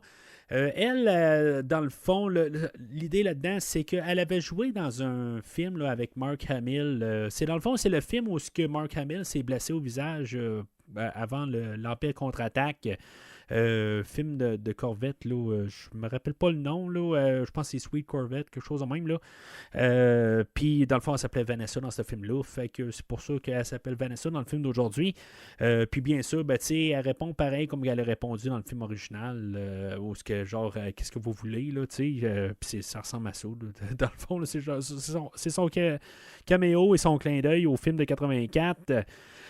Fait que finalement, c'est ça, à l'hôtel Mercado. C'est là où Rowan, lui, il travaille. Le personnage de Rowan, c'est plate, dans le fond, là, que, dans le fond, il fait pas grand-chose. C'est le personnage qui est comme le grand méchant du film, mais l'acteur là, qui est en arrière de ce personnage-là, il est là juste pour comme apporter là, l'idée, mais en bout de ligne, il va pas mal mourir dans cette scène-là, puis on ne la reverra plus. Ce qui est plate un peu, dans le fond, je veux dire, je me mets à la place de l'acteur qu'en bout de ligne, il était là juste pour avoir sa version physique, mais en bout de ligne, c'est pas lui qui est là à la fin. Là, il est là tout le long du film, mais c'est pas pire que Arnold Schwarzenegger dans le premier Terminator, où il est là tout le long du film, mais c'est pas lui qui fait l'affront final. Puis c'est un peu la même affaire là, pour cet acteur-là. Mais finalement, c'est ça. Nos chasseurs de fantômes là, vont trouver Rowan. Puis Rowan va dans le fond, il va se tuer lui-même. Dans le fond, on est à mi-chemin du film. Par contre, quand on regarde ça, on se dit, bon, il va se passer quelque chose. C'est sûr que la scène a fini aussi, puis on sait qu'il y a encore de l'activité parce que le détecteur là, je ne sais pas comment dire ça, là, de paranormal, là, il fonctionne, là, mais personne ne le voit. Là. Ça, c'est une affaire que je veux dire. Le détecteur là, dans ce film-là, là, il paraît cheap. Honnêtement, il y a des affaires. Là, on va voir tout l'équipement là, des chasseurs de fantômes là, dans le film. Là, en général, ils sont corrects. Je veux dire, ils ont un peu une différente allure. Ça c'est correct, il n'y a pas de problème. Mais cette bidule-là en question a de l'air cheap, là. Je veux dire, ça a l'air la version cosplay cheap, je veux dire, imprimé 3D maison.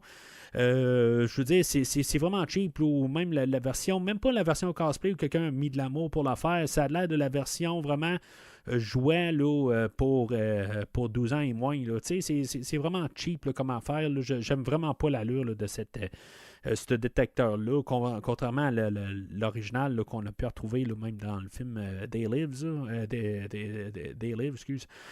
Mais c'est ça, fait que c'est ça pour ça, je veux dire, dans cette affaire-là. Chose que je dois dire, c'est pas dans cette scène-là, je mêle un peu la séquence là, du Rockfest, je sais pas trop quoi, là, Rock Revenge, il y avait des mannequins là-dedans qui poursuivaient là, Patty.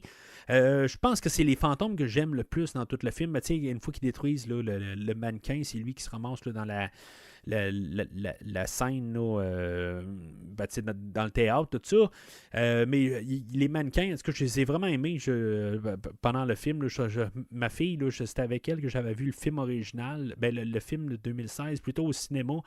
À l'époque, puis je veux dire, ça l'a vraiment marqué. Je veux dire, à chaque fois qu'on parle du film, elle dit tout le temps les mannequins, ça m'a marqué, là.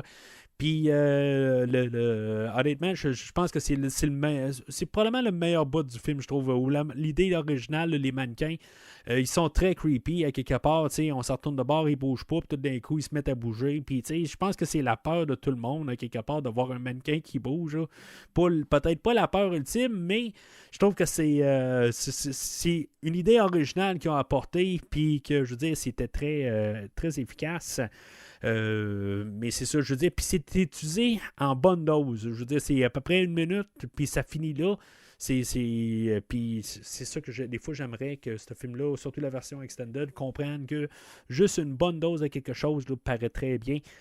Mais c'est ça. Fait que dans le fond, c'est ça qu'on va comprendre. Aaron, elle va découvrir là, c'est quoi vraiment le plan de Aaron. Dans le fond, il devait s'exécuter pour être capable de mener là, les fantômes, dans le fond, de partir de l'au-delà puis de réussir à rentrer là, dans leur univers. Je sais pas si c'est vraiment des fantômes ou des démons, des affaires de même, mais qui vivent dans un autre royaume, puis que finalement, lui, il va créer un vortex au centre de Manhattan, puis que finalement, avec sa machine, il va pouvoir, dans le fond, tout descendre là, sur notre réalité. Mais dans les scènes coupées, dans le fond, pas dans la version extended, il y a comme tout un bout là-dedans où le personnage de Aaron essaie de retourner à l'université pour te réembaucher, puis finalement Charles Dance il est là, puis finalement il dit j'ai vu qu'est-ce que vous avez fait, vous êtes ça a du sens que vous je veux dire c'est légitime votre affaire. Finalement, dans le fond, il était juste là en train là, d'y parler quand finalement il y a des gardes de sécurité qui arrivent puis qui la mettent dehors juste pour montrer comment il est encore enfoiré puis en bout de ligne qu'il croit absolument rien à ça. Fait qu'elle est expulsée de l'université puis encore une fois, je veux dire, elle n'est pas repris. À la sortie, Abby l'attend et elle dit c'est ça que tu voulais faire quelque part puis finalement, il y a un froid qui s'installe entre les deux personnages. Fait que c'est comme.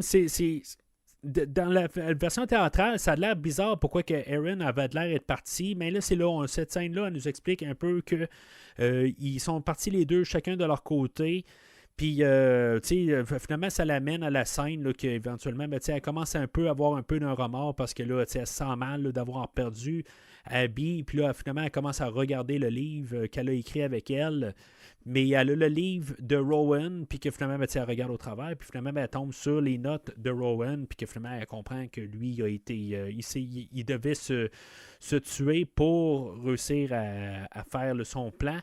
Mais tu sais, dans la version théâtrale et la version extended, c'est l'air qu'elle l'a juste ouvert de même, là, tout simplement. C'est complètement coupé. Je sais pas pourquoi on l'a pas mis. Ça avait du sens, à quelque part.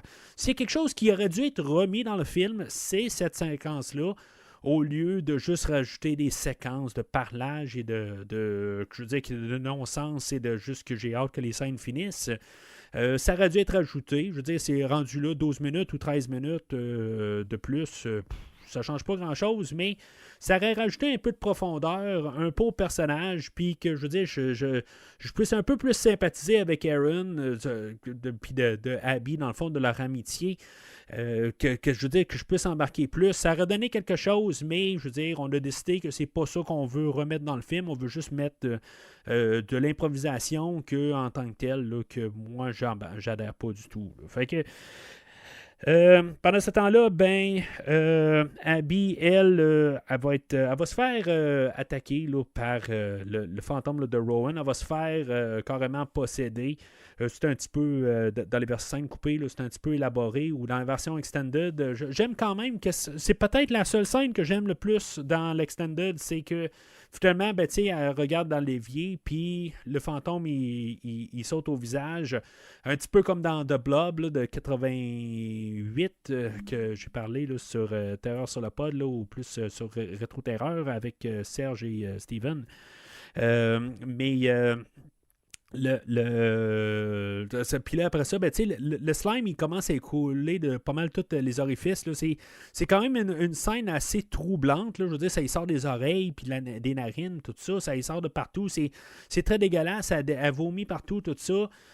C'est troublant, quelque part. Je veux dire, c'est peut-être... S'il y a quelque chose qui serait gardé là, de la version extended, c'est peut-être cette mini-séquence là, de 5 secondes que je trouve intéressante, qui a été recoupée au montage.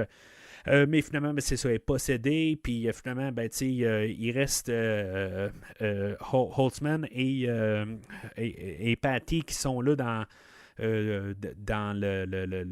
leur pas magasin, là, mais en tout cas leur endroit, là, pas leur caserne, leur restaurant, je ne sais pas comment appeler ça. Puis finalement, ben, ils vont finalement essayer de trouver une manière là, d'exorciser Abby, puis de sortir Rowan de là, mais c'est la scène à Patty, à quelque part, qu'elle, je veux dire, elle va commencer à donner... elle va ramasser Holtzman, puis elle va l'envoyer par la fenêtre, puis finalement, je veux dire, ils vont essayer là, de sauver Holtzman. On va faire un petit coup d'exorciste où ce que Abby, elle va tourner la tête, là, elle va faire un 180, là, puis c'est tout des clins d'œil, puis dans le fond, Patty, elle va ramasser Abby, puis elle va dire the power of Patty compels you, quelque chose de même, là, un clin d'œil à exorciste. Mais, je veux dire, c'est beau, je veux dire, c'était drôle quand même, là, puis ça va prendre juste un coup où ce que finalement Rowan va sortir du corps de Abby, mais comme par hasard, Kevin est dans le coin, puis dans le fond, c'est lui qui va être possédé par Rowan, puis il va se sauver de là. Fait qu'on donne quelque chose quand même à Chris Hemsworth ou à Thor à faire là, dans le film. Puis là, il va se sauver pour s'en aller là, vers l'hôtel Marcado et continuer son plan qui était qu'on sait depuis le début du film. Fait que lui, dans le fond, il va se rendre sur place, puis finalement, il va libérer là, les fantômes. Dans le fond, il va créer le vortex. Puis, il va avoir un peu qu'est-ce qu'on voit là, dans toutes les deux SOS fantômes qu'on a vu avant, là, un petit peu des fantômes qui sortent un peu partout. Erin, elle va être témoin de tout ça. Elle va essayer de retrouver le maire, puis pendant que, je sais pas si c'est un genre de clin d'œil à Ghostbusters 2, pendant que elle va rentrer au restaurant, puis dans le fond, elle va causer une scène un peu comme dans Ghostbusters 2, où elle va être emportée à l'extérieur, comme dans Ghostbusters 2, par de la police, tout ça. Mais, c'est le genre de scène qui arrive beaucoup, là, un peu trop souvent dans ce film-là, où on est envoyé dans une direction, puis finalement, c'est quelque chose d'autre qui se passe. Elle a dit, on entend du grognement, ou il y a quelque chose qui se passe, puis finalement, c'est deux personnes qui sont en train de pousser un conteneur. Un peu plus tôt, on avait...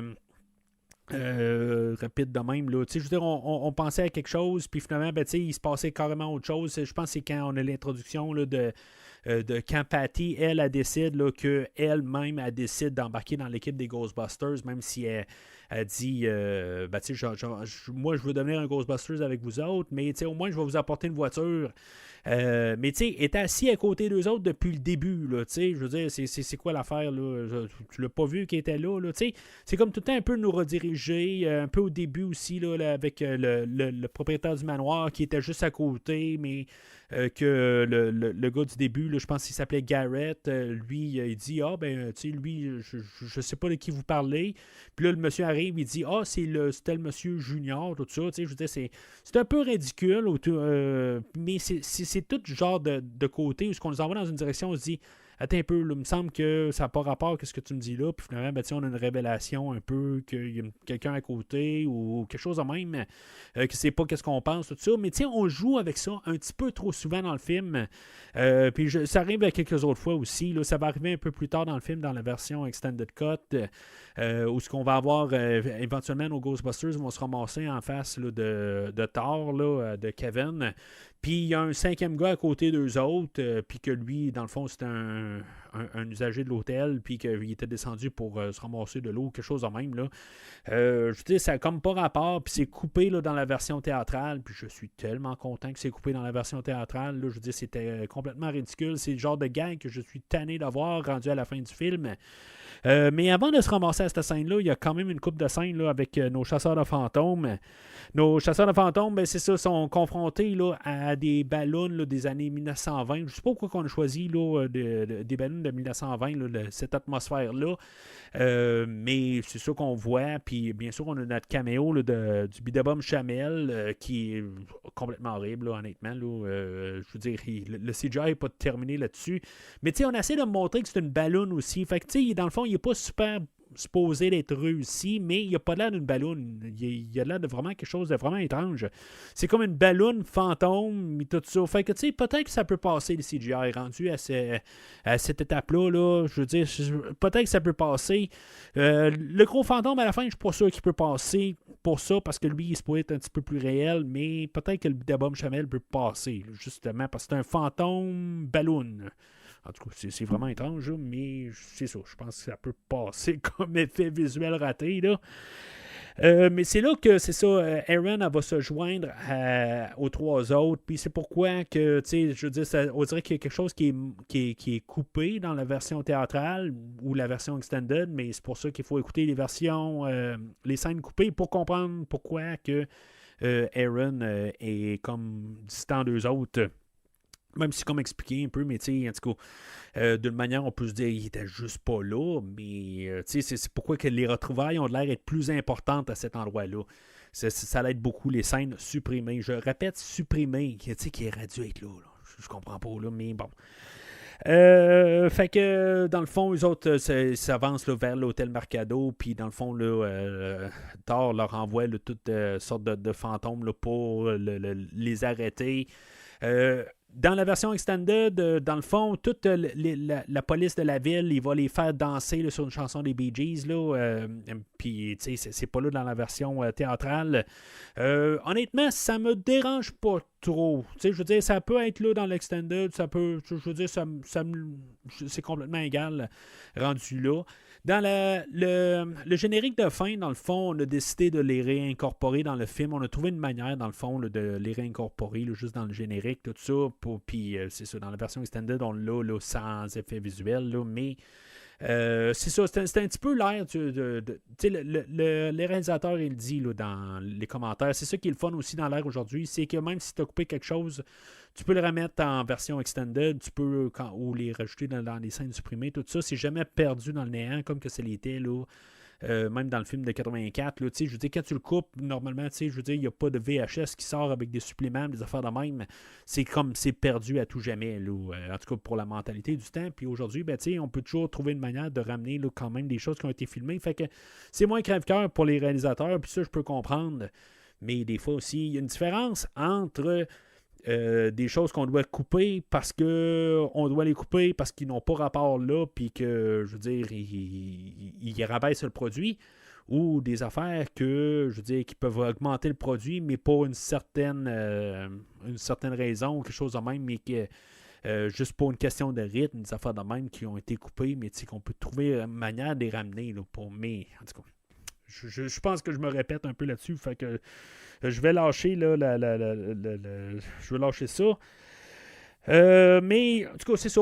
Chaque Ghostbusters ont quand même un peu leur moment. Je pense que Holtzman l'a rendu là, à quelque part, elle sort. Ils sortent tout un peu le gadget, tout ça, mais Holtzman, elle sort comme deux fusils, tout ça. Puis, elle a plus sa grosse scène, je pense.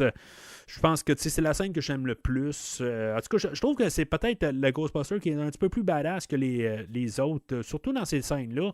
Mais ils ont chacun un peu le moment quand même, là, où ils vont réussir là, à montrer un peu qu'ils sont des personnes là, qualifiées pour être Ghostbusters. Mais en tout cas, c'est correct, là, quelque part.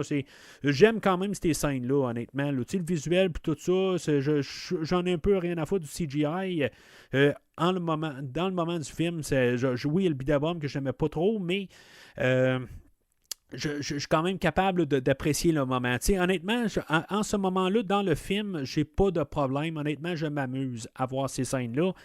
Puis même quand il se ramasse là, en face là, de Thor, puis il est en train de voir un peu marchander avec, un peu, puis jaser, puis que finalement, ben, Rowan va quitter le corps de Kevin. Excusez, je prends jamais le même nom. Là, je prends Kevin de Thor.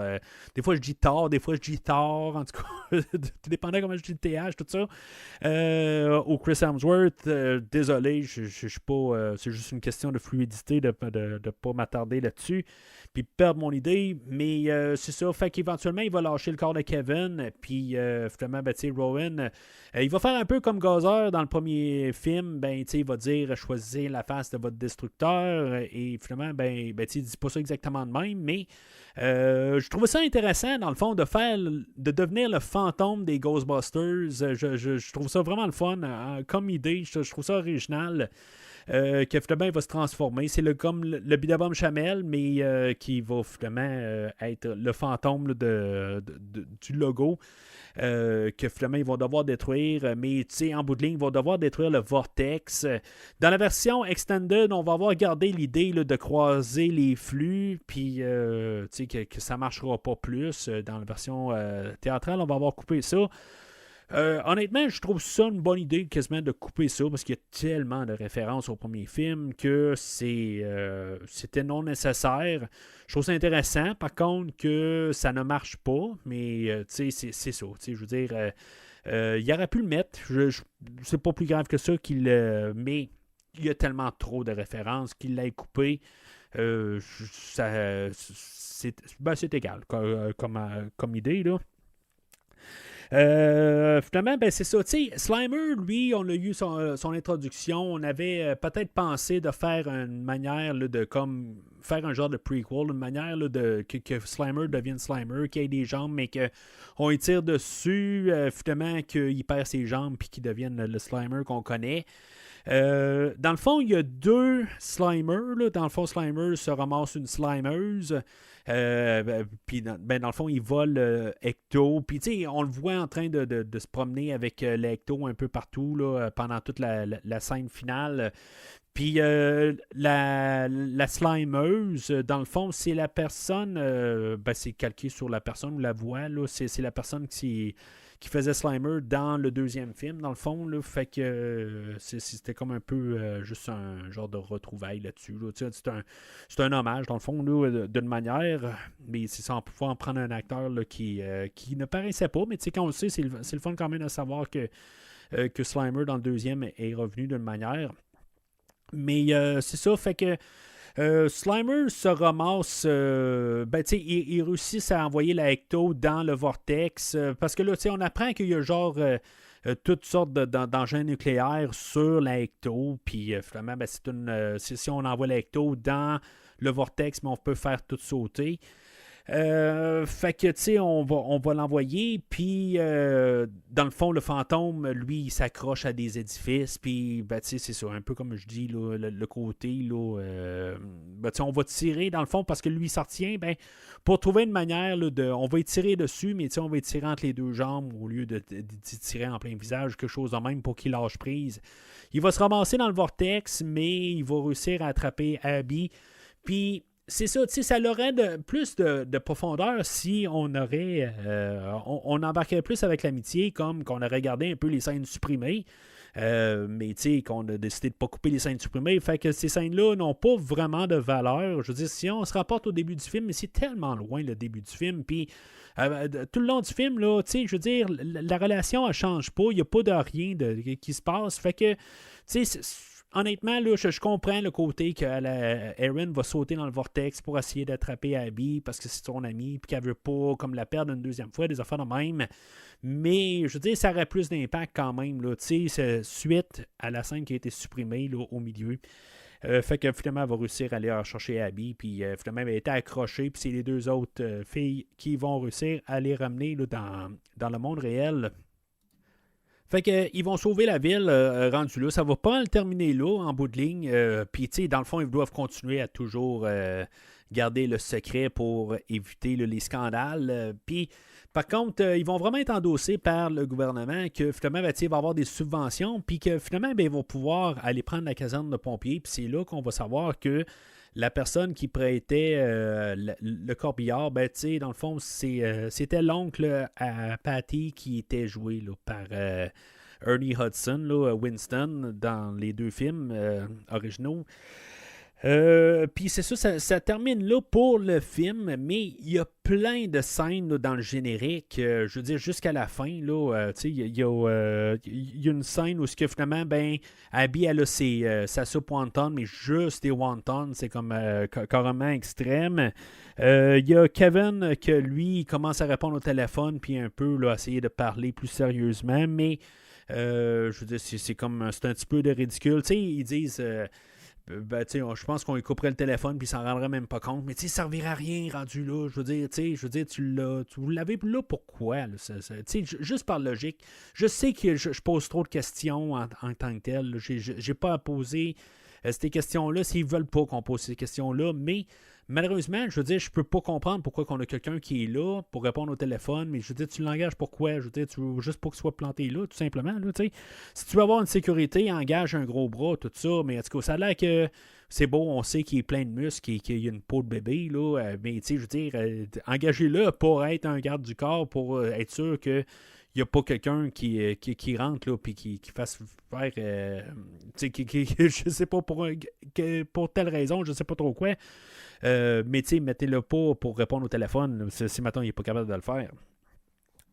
Il y a une autre scène où on va avoir un caméo là, de Sigourney Weaver, qu'elle aussi elle a filmé pour une journée. Dans le fond, c'est la mentor à Holtzman, puis que dans le fond, il travaille sur d'autres gadgets.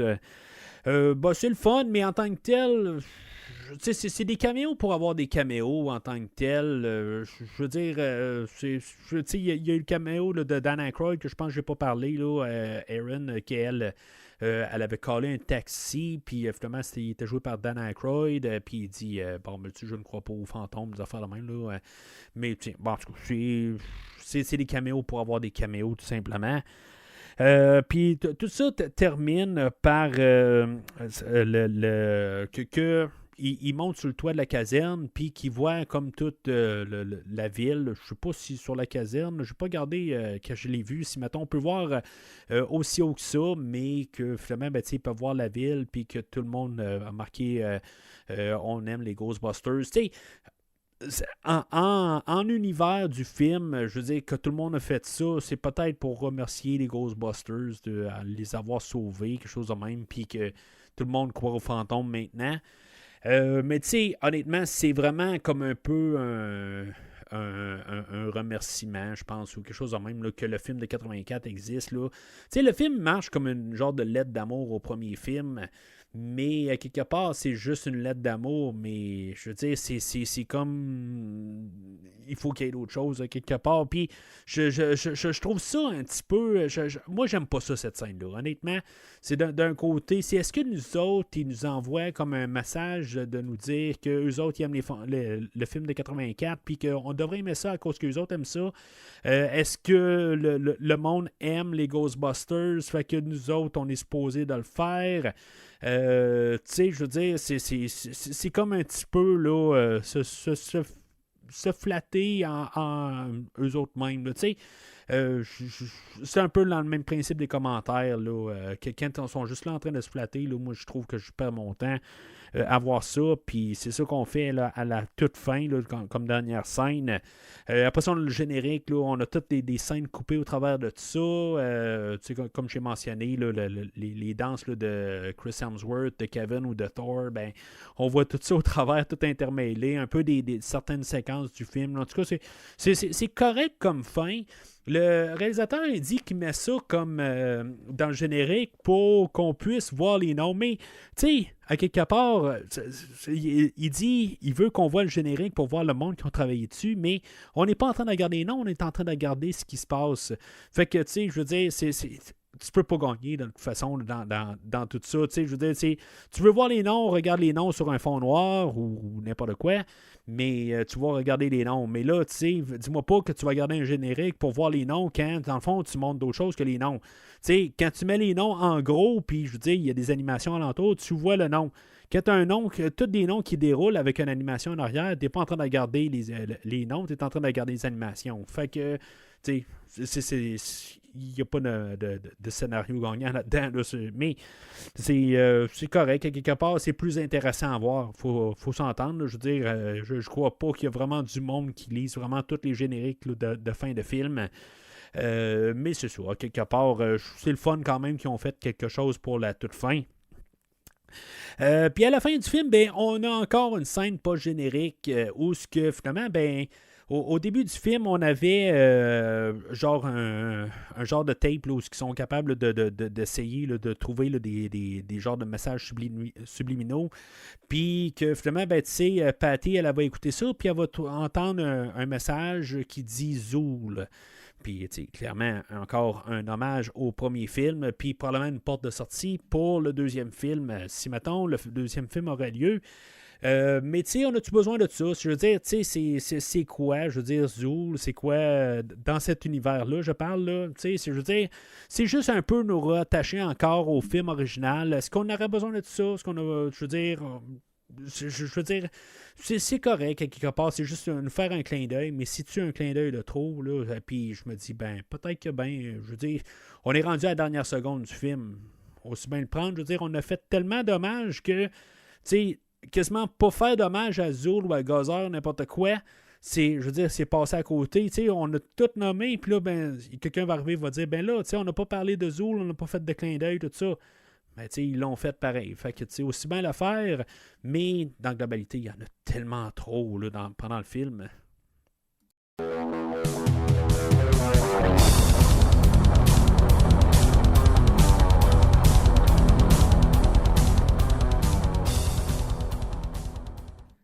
Alors, en conclusion, ben, j'ai vraiment mieux aimé réécouter le film que de le voir dans mon visionnement initial là, pour le podcast.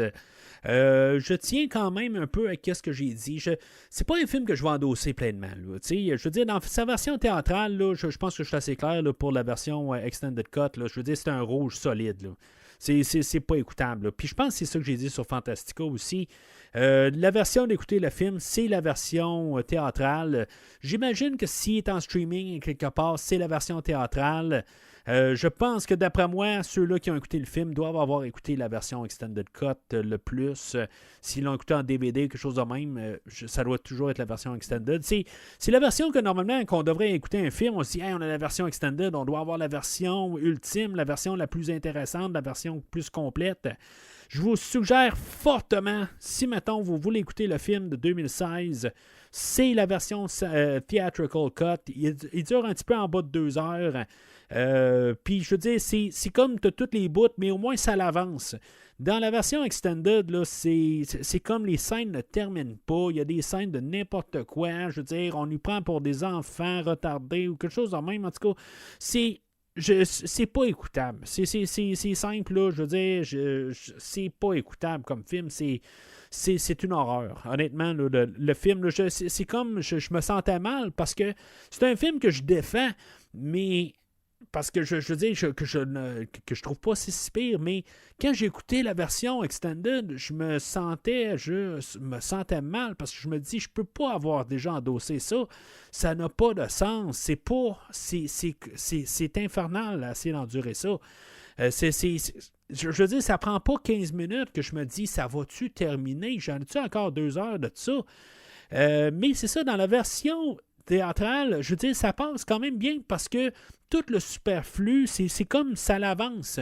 Des fois, ça l'avance peut-être trop vite, on se dit, mais c'est à l'avance correct. Honnêtement, quand on voit c'est quoi la version plus longue de les scènes, ben c'est bien correct. Honnêtement, je veux dire, je préfère manquer quelques petites scènes, là, comme la scène où Abby, là, il y a tout le slime qui sort là, de tous les orifices. Je préfère manquer ça, puis pas avoir enduré la version Extended Cut. Parce que, je veux dire, c'est un rouge solide. Là. C'est vraiment, c'est pas écoutable. Mais c'est ça. La version théâtrale, ben, en tant que rythme, je suis capable d'y donner un jaune. Je veux dire, c'est correct comme film. Peut-être un petit peu de vert, c'est quand même pas si pire. C'est un film qui est quand même très, très léger. Mais je sais que vous n'êtes probablement même pas d'accord avec moi, mais je suis capable de me tenir là-dessus. Je veux dire, là, je veux dire, j'ai fait mon devoir en tant que podcasteur pour l'avoir fait pour le film, d'avoir écouté les deux versions. Je peux me coucher sur mes deux oreilles puis me dire que je l'ai écouté probablement pour la dernière fois, la version extended. C'est sûr que si un jour je réécoute le film, c'est la version théâtrale seulement. Je ne veux plus rien savoir de la version prolongée du film. Mais c'est sûr que, tu sais, à part de ça, je veux dire, pourquoi que je suis pas capable de l'endosser pleinement? Ben, tu sais, il y a deux des actrices que je trouve correctes, puis il y en a deux que je veux dire, je suis pas capable d'endurer. Melissa McCarthy, je pense que je suis pas capable. Tout simplement, je suis pas capable. Je veux dire, à quelque part, elle se met à dire des niaiseries tout le long, puis je veux dire, ils sont pas drôles. Tout simplement, je veux dire, j'embarque pas dans son humour. C'est sûr que visuellement, ben, les gadgets ont de l'air cheap, surtout le détecteur de fantômes, tout ça, là, ça a l'air vraiment cheap, cette affaire-là. La photographie, comme j'ai parlé, là, c'est ce qui est en live action.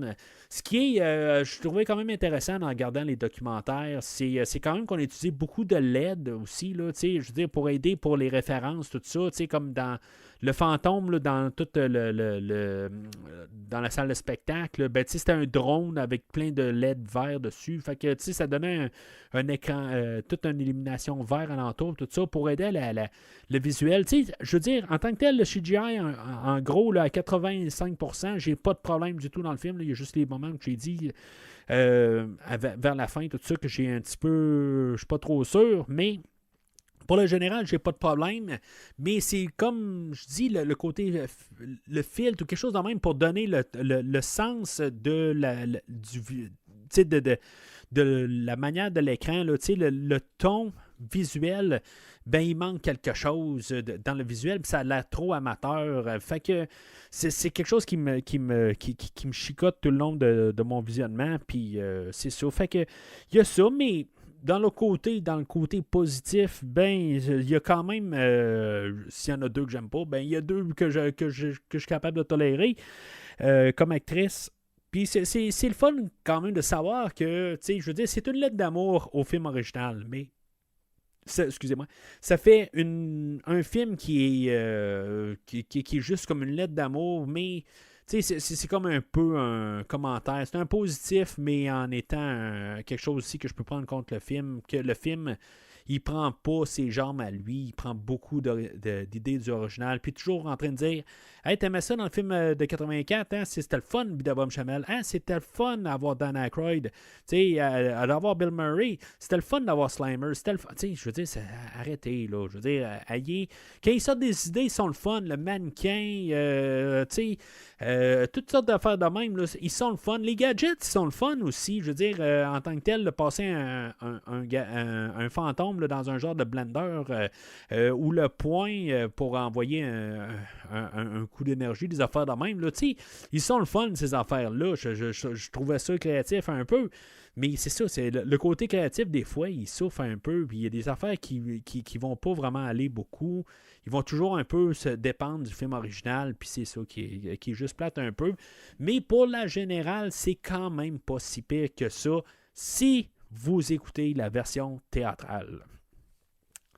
Fait que c'est ça pour le film de 2016, le grand film de Ghostbusters que personne n'aime. Là. Je blaguais bien au début. Là. Si des fois là, vous vous dites que je contredis, je me suis trompé au début, là, mais j'étais vraiment sarcastique, mon commentaire. Que c'est malheureux, mais on n'aura pas de suite au film. Puis, dans le fond, on va retourner, continuer. Qu'est-ce que le monde voulait? Dans le fond, il voulait avoir une suite au film original ou au deuxième film. Puis c'est ça qu'on va parler là, quand on va reparler de Ghostbusters là, dans quelques semaines, là, dans Ghostbusters Afterlife. Puis, tu sais, je veux dire, en tant que tel, si des fois on se dit, ben là, on devrait avoir. Si le film aujourd'hui était forcé pour certains, ben, le film de Ghostbusters Afterlife, c'est pas on peut pas me faire à croire que c'est un film qu'on voulait faire parce que, je veux dire, on a fait le film de 2016. Mais tu sais, on voulait faire Afterlife, ben, tu sais, ou Ghostbusters 3 avant. Puis là, ben, tu sais, à cause que de l'échec de Ghostbusters 2016, ben, là, tout d'un coup, on réussit à trouver une manière de faire, de continuer l'univers original. Mais, je veux dire, ça vient pas du cœur, tant qu'à moi. Là, je veux dire, on regarde ça, je veux dire, c'est pas ça qu'on voulait faire. Tu sais, fait que c'est ça que, dans le fond, je vais regarder. Là. C'était ma mentalité en 2001 ou quelque chose de même, là, 2021, je pense, là, dans le quand c'est sorti initial. On va parler de... c'est ça, quand il est sorti en 2021. Mais... sinon, ben, c'est ça. Je veux dire, je vais le regarder d'un nouvel œil, là, c'est sûr, là, mais c'est ça. J'ai hâte de l'écouter. Honnêtement, je vais probablement l'écouter à soir tout de suite en finissant là, d'enregistrer. Là, j'ai hâte de voir là, comment que je vais percevoir le film. Là, ce que je veux dire, il y a vraiment du cœur aussi. Je veux dire, juste, il y a beaucoup de nostalgie, je sais aussi. Là, je veux dire, je l'ai vu. Je pense 2 fois, là, je l'ai vu pour le podcast là, à l'époque, puis c'est pas mal ça. Là. Mais c'est ça. Fait qu'on va en parler là, au prochain épisode là, sur Ghostbusters. Mais entre-temps, ben, on va parler là, de la planète des singes là, de 2001 avec Mark Wahlberg pour la semaine prochaine. Et pour le 500e épisode, ben, on va parler là, de la nouvelle rétrospective que je veux faire en parallèle avec la planète des singes par la suite. Ben, on va parler du premier épisode de Mad Max, film avec Mel Gibson de 1978, je pense, quelque chose de même, 79. On va se diriger là, vers Furiosa, là, le 5e Mad Max, là, le spin-off. Fait que c'est ça qu'on va faire là, dans les prochaines semaines, puis on va faire ça un peu en alternance. Je sais pas exactement comment que je vais faire ça. Ça va être un film ou 2-3 semaines, ou je veux dire, je vais te donner un coup. Mais pour le 500e épisode du podcast, ben ça va être le film là, de Mad Max là, que je vais avoir choisi là, pour parler là, sur cet épisode-là. Fait que encore une fois, ben, si maintenant vous avez des mots d'encouragement, des félicitations, n'importe quoi à faire, ben, si vous avez 2 semaines dans le fond là, pour m'envoyer un message, puis que je vais répéter là, au podcast. Entre-temps, ben, c'est ça, vous pouvez suivre le podcast sur les réseaux sociaux Facebook, Twitter et Instagram. Et n'hésitez pas à commenter sur l'épisode d'aujourd'hui et surtout de mettre un pouce, un cœur, mais c'est ça. Puis commentez. Je veux dire, si maintenant vous avez quelque chose à dire, n'hésitez pas à le dire sur la publication. Si maintenant vous avez des suggestions aussi pour un endroit où le podcast pourrait être publié aussi des fois là, sur certains réseaux sociaux, ben n'hésitez pas à republier là, la publication, n'importe quoi. L'important, c'est juste que le podcast ait de la visibilité, avoir des nouveaux auditeurs, c'est toujours le fun. Mais c'est ça, fait que sinon, ben, on s'en reparle la semaine prochaine pour la planète des singes de 2001. Mais entre-temps, ben, si vous avez un problème de fantôme, ben, vous savez qui appeler.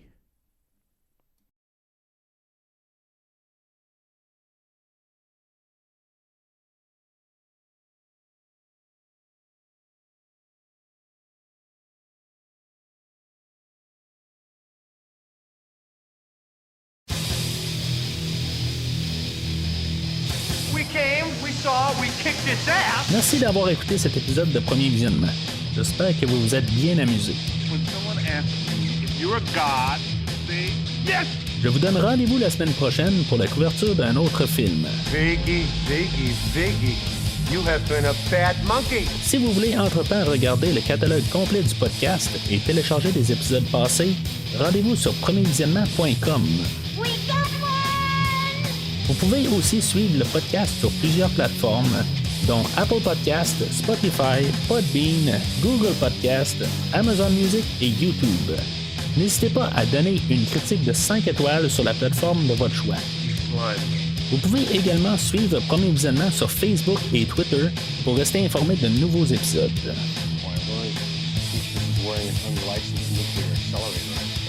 Premier Visionnement a besoin de votre aide pour grandir. Vous pouvez partager le podcast avec vos amis qui s'intéressent au cinéma de tout genre. Le podcast a également besoin de votre support monétaire pour continuer. Avec un don de 10$ pour un ou 25$ pour 3 films non franchisés disponibles sur Netflix ou n'importe quel support nécessitant pas un achat, le podcast s'engage à couvrir votre choix dans les 3 mois pour vous remercier de votre don. En espérant vous voir au prochain épisode. We need something that everyone in this town can get behind. We need a symbol. Something that appeals to the best in each and every one of us. Something good. Something decent. Something pure. I love this town!